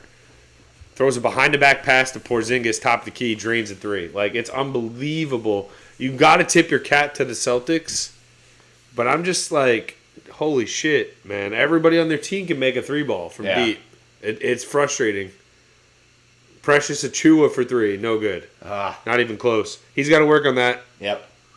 He's getting left That'd wide be open. clutch if he had that, though. Yeah. Tatum hits a three now. Wow, that was routine. They're just walking into threes. Tibbs is losing hair as we speak. Yep, he's furious. Oh shit, my notes. Let's get the notes out. It's only a 7-point game. Like, let's not get crazy. Yeah, nothing bad. This is nothing in the NBA. But listen, Boston is shooting the lights out. the lights out from three. Especially Derek White and especially Jalen Brown. They are getting hot. Let's go. What do we got? All right, this is a big topic. I am a notorious hater of most things and all things, but most things Celtics. So I want you to give me your top 3 most hated Celtics players of all time. You want to go? If you want, I can go first. I can give you some time to think about it. I've definitely thought about it. No lie, I've definitely thought about this before. But you can go first because I know you as a Laker fan, and the commercial break is only so long. So if we need to bleed this into the next one, we will. I want you to go first. I'll go quick because there ain't no fucking ifs, ands, or buts about it. We'll go with the outside looking in. We'll go with a recent one, Marcus Smart. I mean, let's be real. I've been hating him since his Okie Light days. Okay. Oklahoma State, he's just been annoying. He thinks he's way better than he is. That one year he won Defensive Player of the Year was totally fugazi. He was on the best team that year and just happened to be just guarding around the best player. Mm-hmm. Like, you talk about team defense, he really wasn't that good. I think that whole thing was a sham. Okay. Anyways, Marcus Smart. I'll go with a sleeper here. A name that you probably remember. Let's see if you do. Eddie House. Okay, yes. I hated him. I played for the Knicks for a little while. Yes, I know, but... Okay, so I definitely know him, but... But his most hated year is when he was on the Celtics. Yes. Let's just say he was a chirper, and I hated him. Okay. All right, number 2. I'll admit this live here. How many people we got? Like 4 people streaming? Yep. Probably the last time I remember crying during an athletic event was during... Kevin Garnett screaming anything as possible. Okay. Winning the championship. I hate Kevin Garnett. He's a loudmouth talker. He was annoying. Okay. I hated him on the Timberwolves. All Lakers fans hate Kevin Garnett. Okay. No Lakers fans they maybe appreciate him just because he's a beast, but during his time in the T-Wolves and the Celtics, KG. And last but not least, Paul Pierce. Yeah. Enough said. Okay. Paul Pierce, I'm going to save you the time as well. He was my number 1. The minute I heard this might be something we discuss, I'm not going to, you might as well get the Paul Pierce hate out as it is. For me, as a Knicks fan, and it's kind of from a hater side of it, because he did fucking kill us. He did really destroy us in the clutch, especially. I almost used to predict it to my friends back in the day, here comes a Paul Pierce back-breaking, fadeaway to buzzer beater. Yeah, as he, hobbles up the court and, does slow little wobble. And shits his and pants. then, begs for a call if he doesn't make it. But he was my number 1. Other than him, Porzingis is... You give this to me earlier. Kristaps Porzingis is one of my least favorite athletes of all time. Yep. Why? He asked to leave this franchise. To me, if you think you're this is my stance, right? All right, if you can go to the Lakers, if you can go to maybe the Celtics, Hartenstein travels, Knicks kind of unraveling on the offensive end. If you can go to the Lakers or the Clippers even, you want to live in LA, you want to live in Miami for the Heat, fine.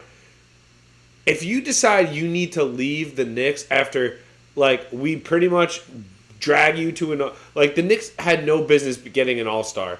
Kristaps Porzingis gets to be an all-star. Why? Because he's on the Knicks. I mean, the Celtics just don't miss. It's unbelievable. I hear you, bro. As a Yankees fan, you get frustrated every year with players that you sign. You feel like they're going to be great, and then they realize they just can't play in New York.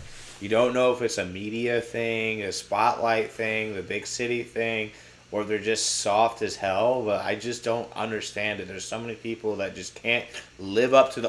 Brunson and one. How good is this man? Yeah, he's on fire.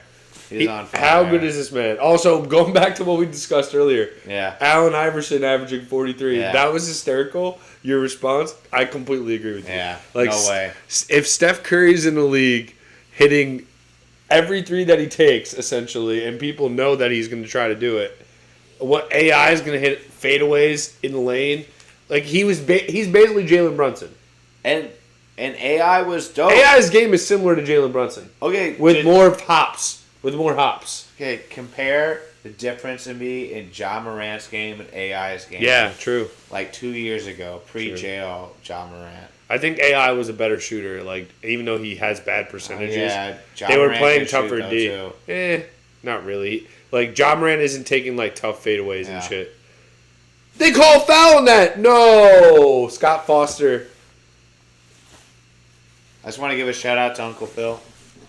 Shout out Uncle Phil. Shout Everyone out hates the Jartaz. Celtics. Make sure you guys hit that like button. Send it to a friend. If you got a Knicks fan, a Celtic fan, an NBA fan, you know, who knows? Maybe this becomes a weekly thing. Maybe we just meet, or anytime me and McCreary have a Saturday night where we can do this, we'll just stream up some NBA,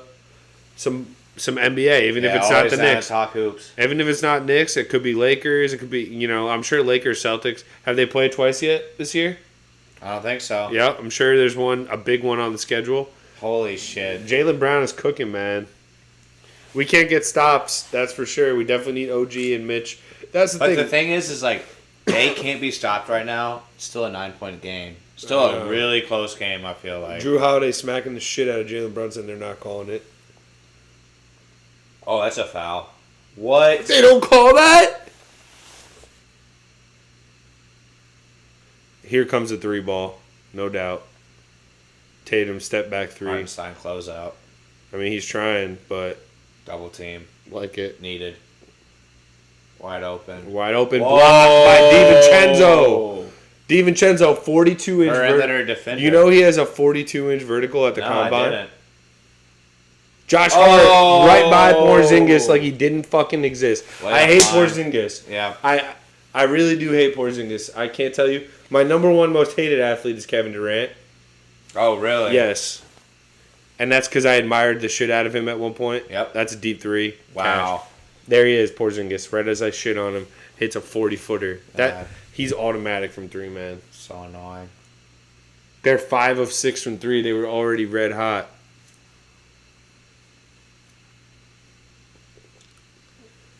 I mean, still, we're missing an all-star. We're missing 2 all-NBA caliber players. I'm not saying Mitch Robinson is that good, but, I mean, we have Precious ISOing. That's all you want. No. He was looked like a young Shaq there, trying to post up, do a little hook shot. Wide open 3 for Drew Holiday. Wow. Dude, they are shooting the Caught a absolute. foul. They are shooting the absolute piss out of it. Oh, timeout. Tibbs is furious. I mean, I'm not furious. I'm not as furious as Tibbs.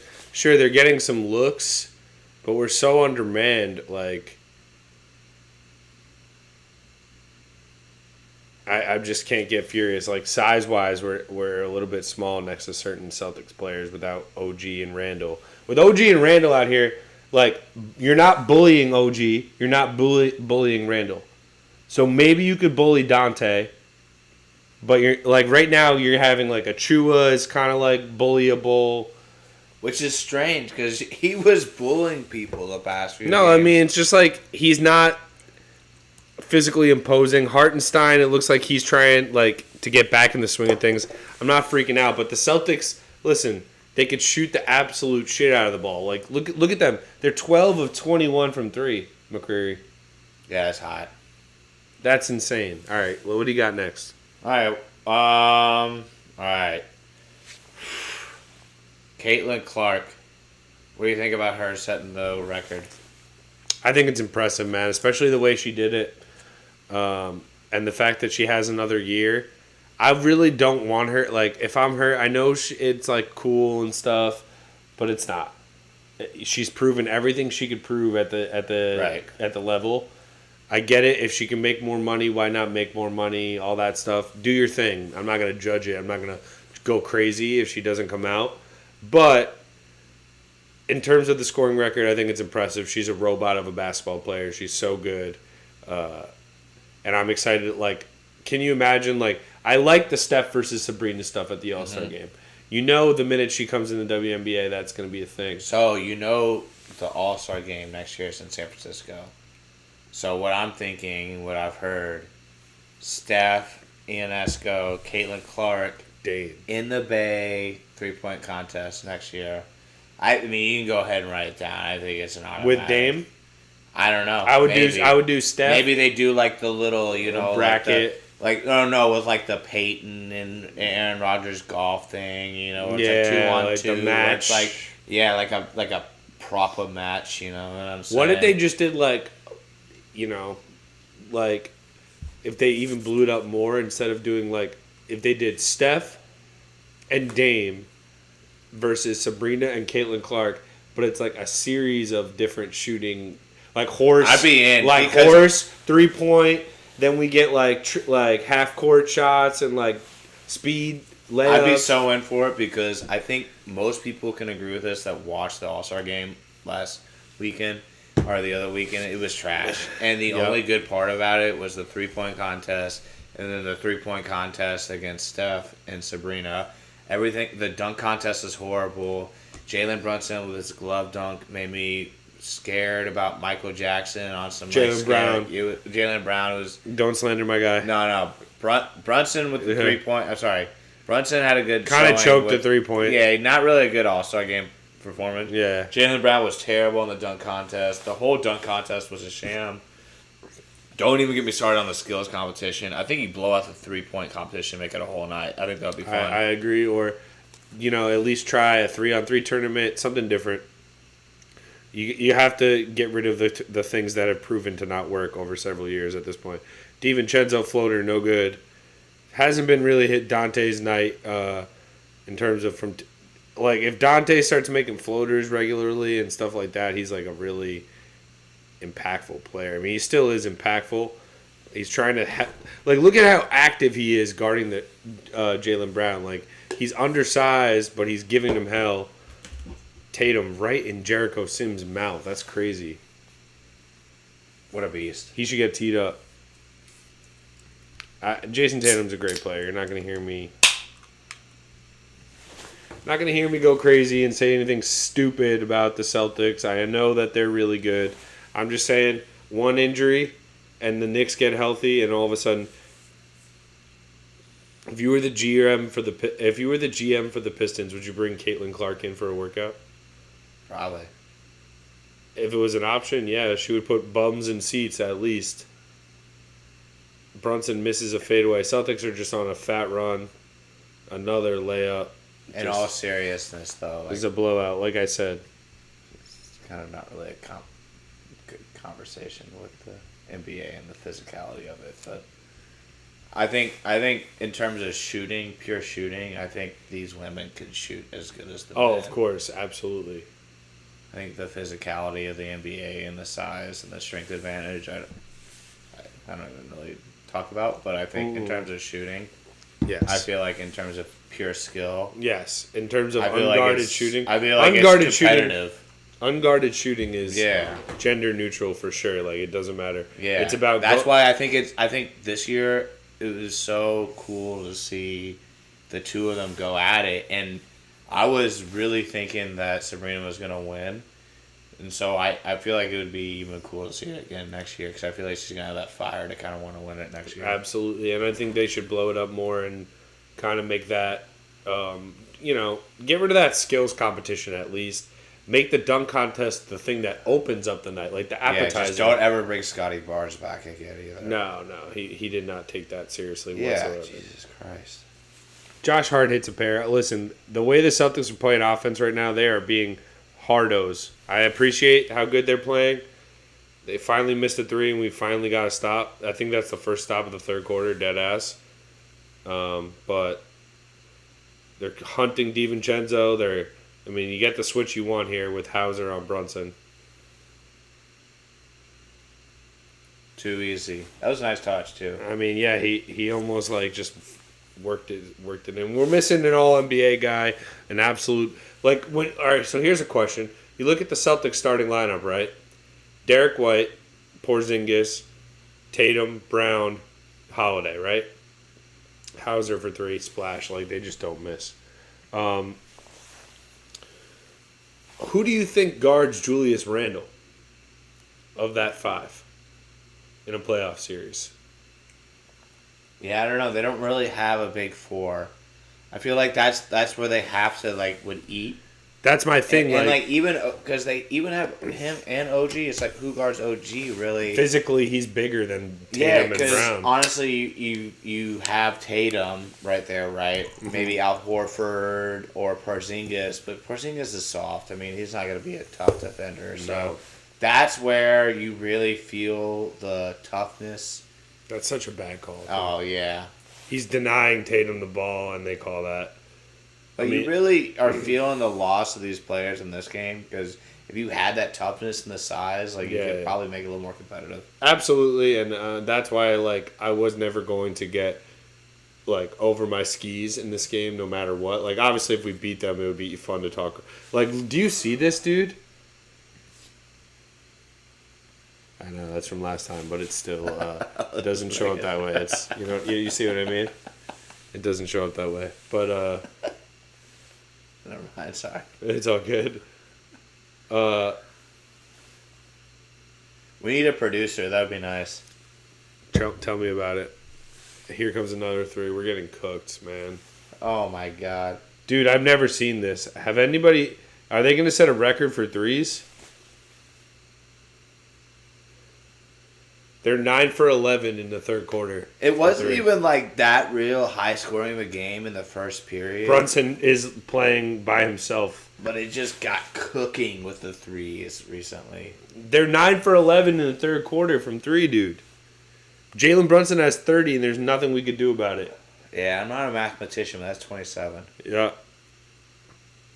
They call finally offensive foul on the Celtics. Finally. Thank Porzingis. Smirk ass. Brunson should go for 50. Brunson should go for 50. Should. Fuck it. Hit a third three right here. Quarter's been insane. Yeah, I mean, they're cooking us in this third quarter, no doubt. We look tired. We look like we're missing a couple pieces. Hart. Who doesn't? Who doesn't look like they're missing a couple pieces? Who's not tired and looks like they're missing a couple pieces? Yeah, that's true. Get in line, buddy. Tough shot for Brunson. Achua rebound. Buckets. No. Elbow shot. Oh. Josh Hart is an offensive rebound. He just wants to score. He's going to score on this play. No. Perfect assist. Nice. That's a Laker draft pick right there. Yeah, I know. Right? Who isn't, honestly? Who isn't at this point? Okay, all right, let's do a mature. Let's say over/under in the chat. How many current Lakers draft picks are in the league still playing? We're gonna do a trip. We're gonna let McCreary think about that for 10 seconds, and then how many current ones are still playing? How many? 500 probably. Yeah, well, let's see how many. Damn. Let's see how many you can name. What's the over/under in the chat? Let's give the over/under in the chat. How many can McCreary? How many ex-Lakers or current Laker draft picks currently playing can McCreary name during the break? Ready? Put your answer in the chat. I want to set the over/under at 10.5. Draft picks. Still in the league? That are still playing. What if we picked him up in the G League? G Leaguers don't count unless you really need one to get over the hump. I think I can do this. All right, ready? I'll give you 10 seconds to think about it. 10 more seconds. Okay. 10 more I'm good right now. All right, ready? Ready? How many times do I have? Okay, Lonzo Ball. You got a tracker going. I got one. Brandon Ingram. 2. Julius Randle. 3. Josh Hart. 4. I think we drafted Austin Reeves. He's undrafted, so it doesn't count. 4. Josh Hart? Did I name him? Yes, you did. 4. Max Christie. Okay, so everyone that's playing for the Lakers. Not everyone, dude. Damn, LeBron isn't a Laker. The game's starting right now. All right. I'll give you another chance. I thought you were ready, dude. I was trying to give you more time. Yeah, you know. I heard you. Okay, so I got 5. Okay, you got 5. Maybe 4. Under cashes. 20 seconds left. They get the ball out of Tatum's hands. Derek White shoots a 3. No good. Jericho Sims jumps as high as a human being could possibly jump to get one defensive rebound uncontested. Brunson, we need a 3-ball or an N1 here, my guy. He draws a foul on Derek White. Challenge it. Or on Sam Hauser. Oh, what about D'Angelo Russell?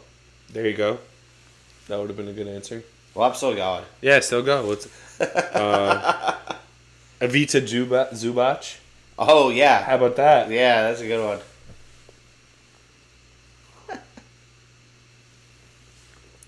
Kyle Kuzma, another one. Yeah.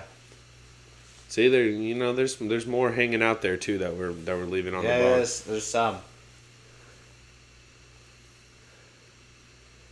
Tomorrow Should we go got out there and get a kebab. Tomorrow we have Tomorrow we got Bucks, Sixers, Lakers, Suns. That's a good That's a good. Although the Sixers without Embiid kind of unserious. Yeah, they got the W though last night, right? I think so. Yeah, against the Cavs. Yeah, against the Donovan Mitchell-less Cavs. Yeah, so this is why these games are Pritchard. Thank God, that'll hurt their 3-point percentage if nothing else. Thank God Peyton Pritchard's dumbass took that shot because they would have probably set the NBA record for 3-point percentage in the third quarter. I think they were like... Jalen Brown's heating up right now. I mean, he had 20 in the first half. He had 7 in the third quarter. Tatum really got going in that third. Yeah, I think he had... Yeah, I think he had 8 in the third. I mean, everyone's hitting threes. Porzingis, okay, says we in here, bring Steve back every episode. You know what? Every episode Steve wants to be back, he can come on. I'll tell you that right now. Every episode he wants to. Yeah, we are. I'm not sure if he wants to be here every Sunday for Tommy DeVito type of games. Yeah. You know, that's tough when you got your own team to cheer on, but you're welcome back. We'll get our own Bigos chant going on, you know. The Burrow Boys. Absolutely. The Burrow Boys. All right, so what are we talking about next? All right, whatever you want, bro. Bring it on. What do you got? Alonzo, is he going to stay long term with the Mets? Okay, this is a good one. I personally would trade him. Yeah. Now? Yes. I think there's 2 avenues to go for this Mets franchise, and I think they've already chosen they're not going to just keep spending money to fix what they have right now. So if you're going to tell me that in 2030, 2030, Pete Alonso and Brandon Nimmo on 6-year contracts is going to be a good idea. And Lindor in their late 30s, you're telling me that's a good idea for the way this team's going to work? No, you have to continue to add young players, get organizational depth. Like, it may not matter to average fans right now if you add, 3 pitching prospects, but eventually these guys hit the big league. Like, Yankee fans are spoiled. Every year there's a bullpen piece or a starter that comes up, does a good job from their system. Not somebody they signed, somebody from their system who can do a job and looks like above, like someone that you would, know the franchise holds in high regard. Throws 95, has good stuff. The Mets never have those type of guys come through the system, and that's because they always go for the quick fix. Yeah, I mean, you would have thought Cohen would have brought in some big names. And they did last year, but it's kind of lacking this year. And they had the highest payroll last year in the league. But really what the Dodgers did this year was kind of unfair. So, honestly, screw the Dodgers and the whole MLB is rigged. So, well, here's my thing, and I got to be honest with you. As a Laker fan, I get it. The Dodgers are throwing big money. The Lakers, there's a salary cap, all that. But the biggest team in LA, in America, it just matters so much more because the weather is so nice. It's just such an advantageous, I love New York. I'm a lifelong New Yorker, and I'll put it up against every city in the world. But when you're telling high-priced athletes to go sit in 20-degree cold, how can I, you either like that or enjoy the seasons or you don't. I can't force that, and I feel like a lot of these guys in these, especially baseball is an outdoor sport, or football even, which is the LA teams have indoor teams. How stupid is that? Yeah. I mean, I know SoFi is awesome, and I'm sure it's like breathtaking, but yeah, no, I hear you. Yo, so we got Okay. Who's the best Knicks player all time, not including Patrick? It's Walt Frazier. Oh, okay. Yep, it's Walt Frazier. He won 2 championships. Without Walt Frazier winning 2 championships, the Knicks are. And I know we're still. Do you also say because of his broadcast career? No. Elevates him to the greatness? Dude, I think it couples. If you go back and look at the stats, I've done this. You know what I mean? I know player and broadcast. He stays more relevant to us as younger people because we are constantly hearing him talk and seeing him on TV. And he's got fresh suits. Yeah, exactly. He stays in the public eye so that helps him as opposed to like Jerry West type of guys and stuff like that, who are still greats. Well, Jerry West. Yeah, I mean that's a bad example, but he's outcasted he's the logo from the Lakers. Yeah, no, Lakers. He's literally the logo, so it's a bad example. But you know what I mean. Clyde bust Jerry West's ass in 2 titles. Yeah. Ask Jerry West what he thinks about Clyde Frazier. He has nightmares about him. Yeah. Because they lost with Elgin Baylor, Jerry West. Well, and they only had one title too. They lost to Willis. They lost to Willis Reed and Walt Frazier. That's who they lost to. And Jerry West. It's crazy that they had some of the best players ever. And they literally were only able to win once they got Wilt, and they only won 1. Exactly. It's insane. And that team with Wilt lost to Willis Reed, Dave DeBusschere, Walt Clyde Frazier. They lost Bill a year, Bradley. and then they had to win another one. It was insane. Yes, but then the Knicks won in 72-73. Mm-hmm. Bojan gets blown by Al Horford. So that shit can't happen for Bojan. Like you cannot be a traffic cone if you're gonna play on Tibbs' team. I just can't. Al Horford bothers me. He always cooks the Knicks. Okay, give Dave DeBusschere a shout out. Do we have who's okay? Is that a friend of yours? Because anybody shouting out Dave DeBusschere in my chat gets the love. First of all, if you don't know, this is a great book. I hate Bill Simmons right now because we're playing the Celtics, but I mean, like the guy keeps it real with terms of the history of the Knicks in that book, or the history of the NBA in that book. Hart, there's a 1-man fast break, turns it over. Should have just shot that. Got a full foul. He was ready to kick that out right away. Tatum saw it coming. Yeah, okay, is a friend of mine. Hell yeah. Dave DeBusschere shout out. Tatum's going to go baseline, try to dunk it. No, swing. Pritchard, close out by Brunson. Offensive foul. Jalen Brunson is doing a great job of selling the push-offs and stuff. Yo, he's got 11 points. God, this close game, bro. Dude, like, all things considered, the Celtics were shooting 70% going into the fourth quarter. And their 3-point percentage was unreal. Like, you should be down 30 when a team is shooting this well, right? Mm-hmm. You really should be down at least 30 at one point in the game. It's been close.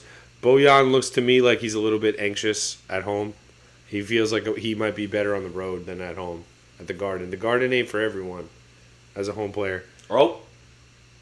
Alec Burks constantly trying to draw fouls. Alec. Alec Burks tries to draw a foul. What do you think about Al Horford? You know what? He's just like... Is he a Hall of Famer? He's like the Hall of Famer vanilla. Yeah, he's like... He should be like the last guy to get in the Hall of Fame, like in terms of like... Yo, like when he was on the Hawks, he was a Hall of Fame trajectory, but then he just was such a role player. Like, and he never won a championship. Ooh, Bojan off the Glassington. If he won a championship, I think it totally redefines his career. Absolutely. That changes everyone's career, to be honest with you. Yeah, but he's like at the career where it literally depends. Well, this could be his year. Yeah, this could be his year. No, it won't be. I love that thought process from a Laker fan. Look at Josh Hart trying to guard Tatum. That's great defense. If he makes it, he makes it. Yeah, best player my ass. That's tough. You can't let. That's in. You can't. Ooh. Come on, get a rebound. Get a rebound. That's unreal. They're gonna score here now, no doubt. They got the defense working. Nah, Horford on Precious. Let's go! Oh my lord, that was crazy. Welcome to the circus. That was ridiculous. Knicks couldn't get a rebound. Where's Hartenstein at? This is what I mean, though, dude. We have Precious at the 5. We have no Julius. Julius Randle wears you out on the defensive end. He's going to keep driving his shoulder in your chest and bothering you. And then you have to guard Brunson at the same time. Yeah. You know, turnover from Hart.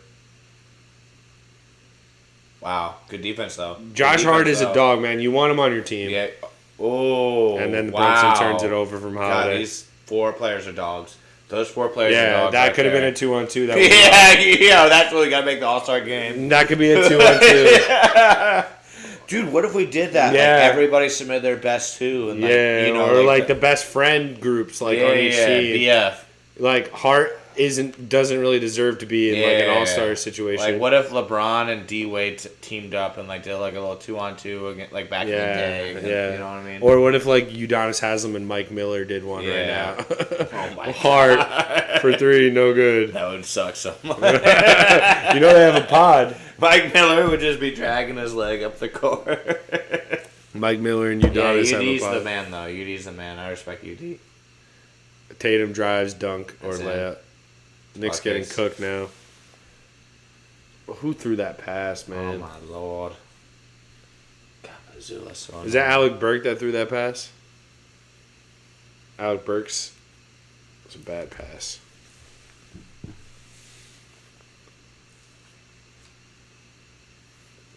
Bojan can't guard anybody on the Celtics. He has to be on Al Horford, and if Al Horford bullies him... I mean, Bojan wouldn't play, though, if OG was playing. All right, let me give you a question. What do you think of your man, Bronny James? My man? No, I'm just saying that because you're a Lakers fan. He's playing right now. I think he should just stay in the college. Yeah. You get a nice education. I think he would be really well as a real estate agent in LA, but he'll probably try to be. This is going to be his career path. Unfortunately, graduate, become an internet star, and hopefully not be annoying. That's true. I think he should just coast out and be a real estate agent in LA. I think he would crush it. That's fair. Because, like, dude, his is Bronny James, but he'll probably. He really doesn't like. If I'm him, I'm not working unless I am an NBA player, though. Well, you're just like your dad's a billionaire. I'm not working. Yeah, but dude, some people like to make their own money. I get it, but he's not gonna just like start like, okay, like here's an open house. But like, dude, he could make some money. No, he would be like a developer, if anything. Yeah, he'd be like borrowing dad's house. Well, let's just be real. He's not gonna make it in the league. That's what. That's my end of the story. Right. He's not, dude. All right. Well, I think he's averaging 5 points this year. I mean, what? Jared says he thinks they should do the 2-on-2, but with guys who hate each other. He said Draymond and Jordan Poole versus Nick Young and D'Angelo Russell. That would be kind of fire, right? That would be sick. Nick Young's on the league, but we could find someone else. I think we do Nick Young versus Gilbert Arenas. Nick Young versus Gilbert Arenas versus Javaris Crinton. He's trying to do a shootout. Yeah. No, you guys trying to have a 3-point shootout? Different type of meaning, obviously. I'm not the first one to make that joke for sure. Yeah, don't worry. I did. What? He had a gun? I didn't know. Sorry, I didn't mean to make that joke. I mean, Knicks down 15. All right, so here we go. We're going back to the topics. Real talk. I know what your answer is going to be. Okay. Serious talk. Yeah. Who would you rather have as your head coach, Joe Mazzulla or Thibodeau? Tibbs. Yeah. But I'm going to give Mazzulla time before I'm just like bash on him, because I think it's easy to say, oh, he has great players. But we'll see how he does in the playoffs this year. I think if the Celtics choke in the second round, if the Celtics were to lose to the Knicks, like, their fan base, I don't even need to rub it in their face. They would feel it. They would feel it if they were to lose to the Bucks, even, who are not that strong. Oh. To be honest with you, though, what I want to happen is I want the Miami Heat to get the 8 seed somehow, and I want the Celtics to play. I want the Celtics to play the Miami Heat. You want Jimmy Butler just to go on a tirade, or at the very least, someone's getting injured in Boston, and I hate this wish injury, but that'll happen if you're playing the Heat for 7 games.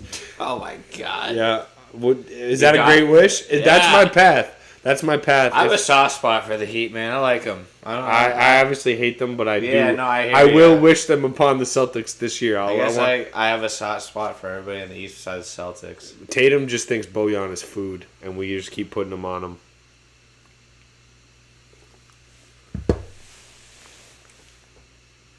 I mean, he's trying, but he's just tough cover. God, Bogdanovich just looks like an old man. I cannot wait till OG comes back and gives no doubt. and puts Tatum. At the very least, he will not get bullied by Tatum, and I cannot wait for that. We haven't had someone who can guard Tatum in a long time. Cannot wait for that. 18-5-5. All of a sudden. 17-point game. Knicks not winning this one, ladies and gentlemen. We got Deuce McBride, Precious. Brunson's out of the game. So that's all you need to know. Hey, Jartasm, I wouldn't worry about Philly, bro, because Embiid is dead or he is dying. I mean, who really knows what's going on with Embiid? I'm not worried about Philly. I wouldn't worry about Philly, with bro. Embiid, I'm not worried. Yeah, I'm not worried about Philly. I'm just saying, like, you have to go through Boston. Look how good they are right now. Who do you think the next player to commentator is? Well, I fucking hope it's not JJ. Okay, let's do this now. Me and McCurry have not listened to a second of this broadcast because it will get taken off of YouTube if ESPN background is heard on it. So, you have beef with JJ Redick. Explain to me why you have beef with JJ Redick. Well, I don't think I need to explain too much. He went to Duke. Okay, that's fair. But this is a pro Daniel Jones channel, so be careful when you say that. Alec Burks just jacks up. Let's be real. It's not like you were a Daniel Jones fan while I was at Duke. So I mean, no, that's true. That's true. Let's be real. College basketball players, most people hate Duke players, and me amongst most of them hate Duke's players, but he is one of the most hated players. Now, he had a pretty mid-career in which I didn't really think about him very much until he became an all-star on ESPN, in which case he decided to open his mouth and act like he was the smartest, best shooter ever to grace God's earth. And I was like, oh, what the hell? No, you weren't, bro. You were just some mid-ass shooting. And all college you could do legend. was College legend. You were good at Duke. Yes. You were good at Duke. Yes. But I hated you. Mm-hmm. And I just find him to be overly annoying. I felt like, honestly, his take of Doc Rivers, while I might have agreed with it, I felt like seemed a little bitter coming from... Seemed a little personal, right? It seemed a little bitter coming from like an inner ESPN beef where they were like he's taking over his job pretty much, you know, because Doc Rivers is leaving the ESPN. He would have been here calling the game right now, but he's a coach right now, and it just seemed a little bitter. I don't know. It was a little weird coming from JJ Redick, who honestly, if you had to give my opinion, just seems like he views his shit as not smelling bad. Yes. I agree that's fair. And I think the way he presents himself can be construed as, like, not real at times. Like, not real. Especially the way he talks like Mad Dog. Yeah. As if Mad Dog wasn't, like a sports fan. Like a sports fan who watched Bob Cousy and these guys play. And, like, it doesn't matter, like, what you think of these guys athletically, JJ. It's more about, like, they were the apex of their era. And it doesn't matter, like, you can't. If Bob Cousy had access to the same, like, it's the same stuff we've always argued in the same barstool type of argument where it's like, first of all, why is Brunson getting back into this game if I'm Tibbs? Well, you always have a chance when you have the big ragu. No, but Jerry, and I don't know. I like JJ. Let's do this on the broadcast. I don't have a problem with him. You're not listening for his podcast, but I don't care about his takes on ESPN. No. I feel like he's just trying to have big takes, and all he cares about is analytical takes about NBA. So he's trying to get in the hot takes podcast, which when they put you on First Take, that's what they're asking you to do. Mm-hmm. They're asking you to get headlines for the day, stuff that people will click and disagree with and agree with, no matter what. So, like, that's what they're asking him to do on that show. So I'm not mad at him for that take, and I kind of agree with him on that take. I just also agree with you on the fact that he can be construed as somebody who's just like if you have all the answers, get off a TV, go be a GM or a coach. Yeah. Like, which is probably what he's angling for. Let's be real here. I think he's trying to go the Steve Kerr route. Yeah. Steve Kerr, another guy who was not a great player. Honestly like not a great player. Got a ring though, but not a great player. Great shooter like JJ Redick, and ended up getting the ship. So I like Steve Kerr as an announcer too. I thought it was kind of funny. he had a dry sense of humor. Yeah.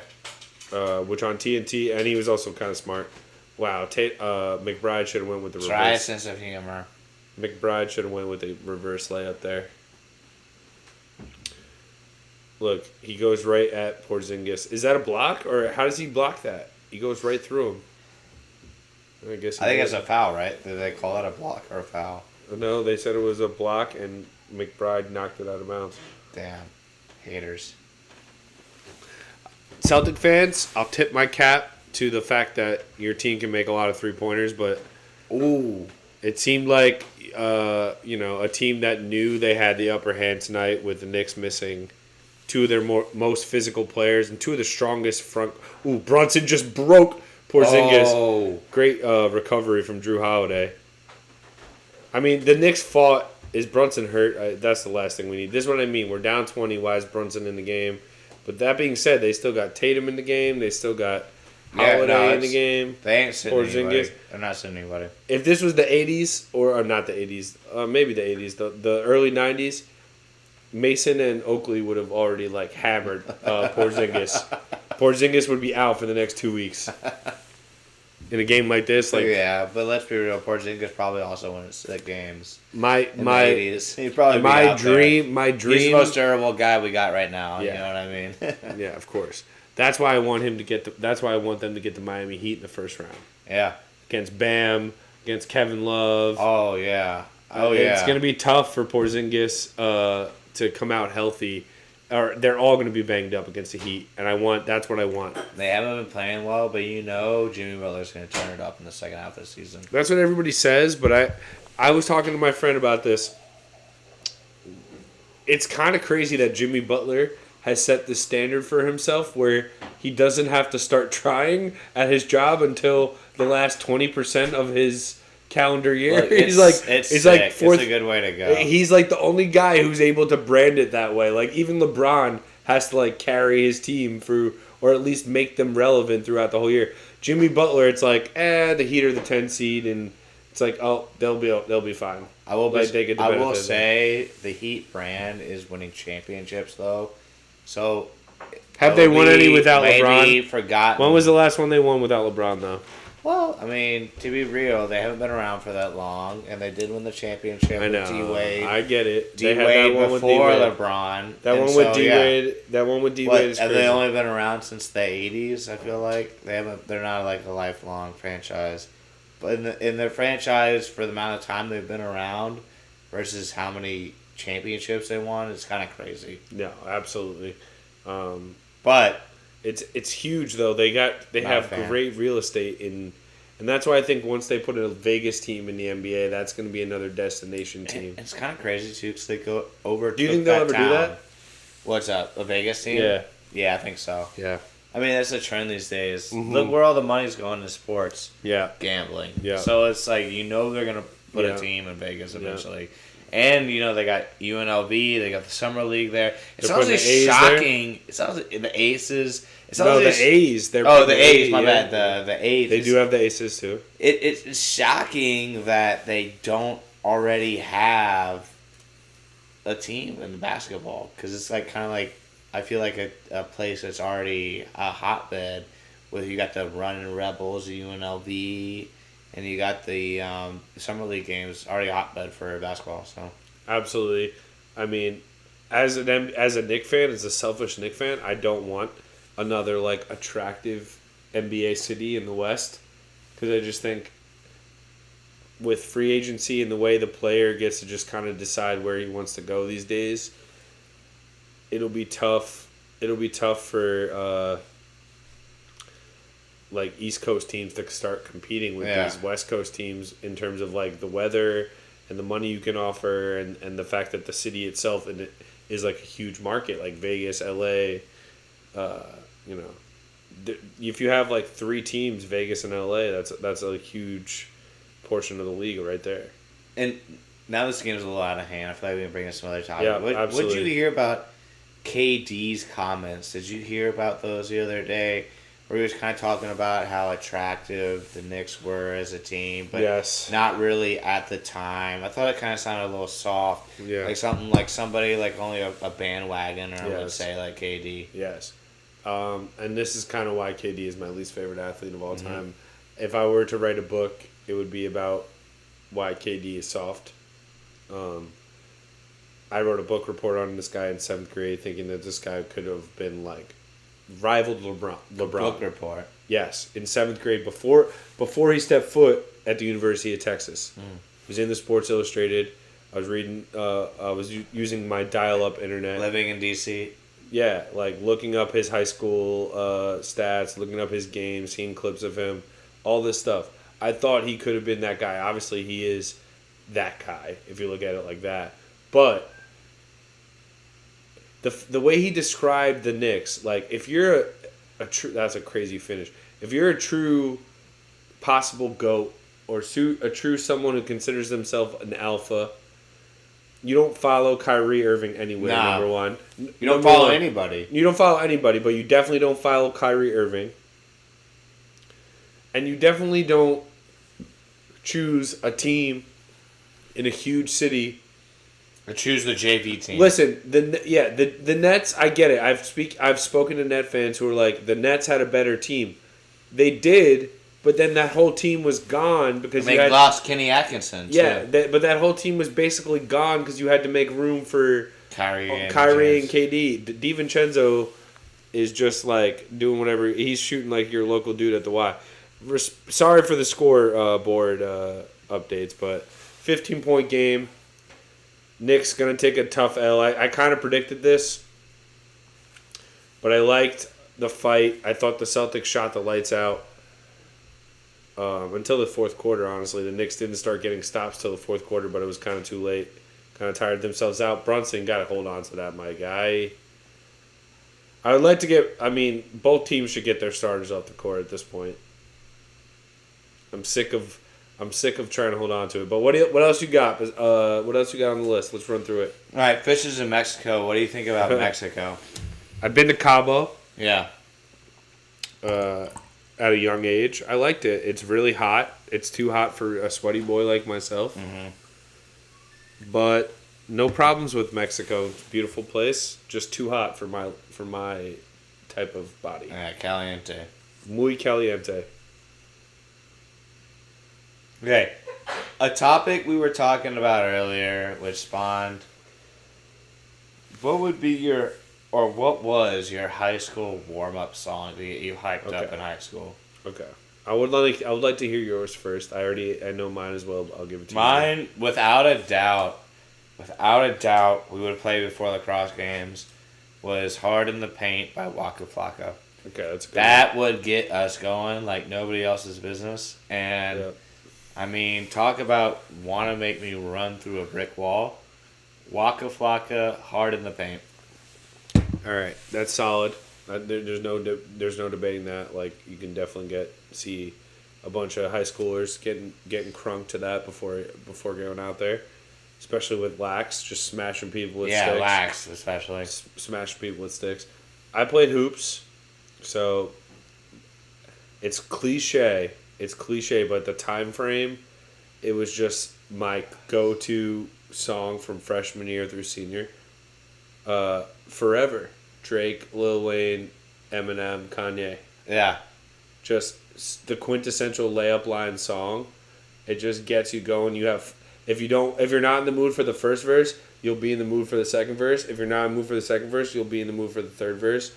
You know what I mean? But they kind of get you in your rhythm. Yeah, verse. Exactly. It's like it's a build up of each yeah, rhythm. and you appreciate each verse differently because you know who's like. It's Eminem, it's Kanye, it's like early on too, like prime of all those guys almost. Maybe I will say same Eminem, generation.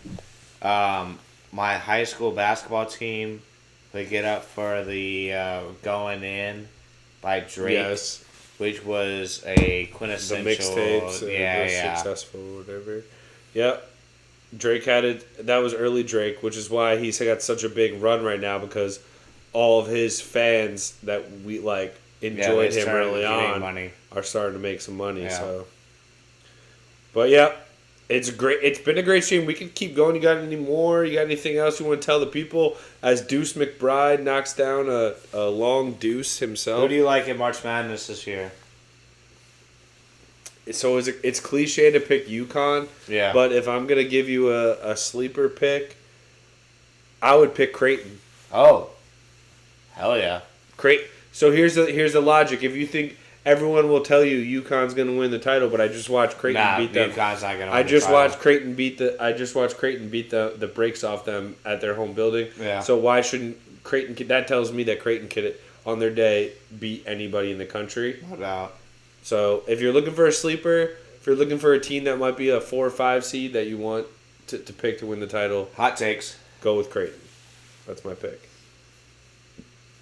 What about you? Who do you like? I like anybody that I don't know, so I'm gonna bet that I'm not gonna know who's gonna win. Is that a crazy pick? I mean, no, it's like, not. That's just like me after a few beers, but I feel like I have no idea who's gonna win the Natty this year. Every team I think is good loses that following week, so I really think it's just gonna be like a 3 or 4 seed. Agreed.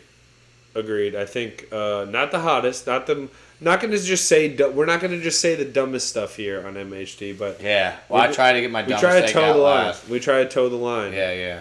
Your dumbest take was out last, but at the end of the day, like there's going to be 4 teams that nobody picks that'll win the first round and ruin everything. Yeah, I just wanted to give a shout out because it's probably the only stream we're going to do. Black History Month. Shout out to the only stream we're doing for Black History Month too. You know, it may be the only one we do, but who knows? Maybe we'll do something else. Yeah. Or I'll do something else by the end of the month. Yeah. We got I think we got the Warriors on the 29th. So that might be another game that I try to do. It's on TNT, I think. So we'll see how that goes. But I want to thank you, my friend. Excellent stream. Again, shout out to the McCreary gang.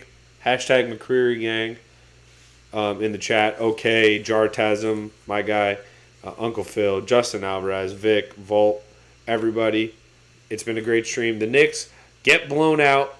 But to be honest with you, all things considered, I think we can compete with the Celtics. Do I think we have the edge? Would I bet on us? No. Do I think it's a watchable, a competitive, fun basketball series to hope that we can get to and strive for? Absolutely. If we get to the Celtics, Eastern Conference Finals, lose to them in 6 or 7, to me, that's a great season. The Celtics are way more far advanced in their progression in terms of building a team. And they have some older guys and some more injury-prone guys like Drew Holiday and stuff like that. So, great stream. McCreary, 10 out of 10 performance. I'm not going to say 10 out of 10. Let me bring that back. I'm going to go 9.1 performance. So that gives you something more to strive for and achieve. Goals. Yes, exactly. I don't want you to get complacent on me. But I appreciate it. Great stream. Shout out to all you guys in the chat. Make sure you hit that like button. I'll be back. I think I'll be back for that Warriors game. We'll see where we're at in real life, but I'll try to be back for that Warriors game. Curry, appreciate it. Excellent day. Have a good night, everybody. Adios.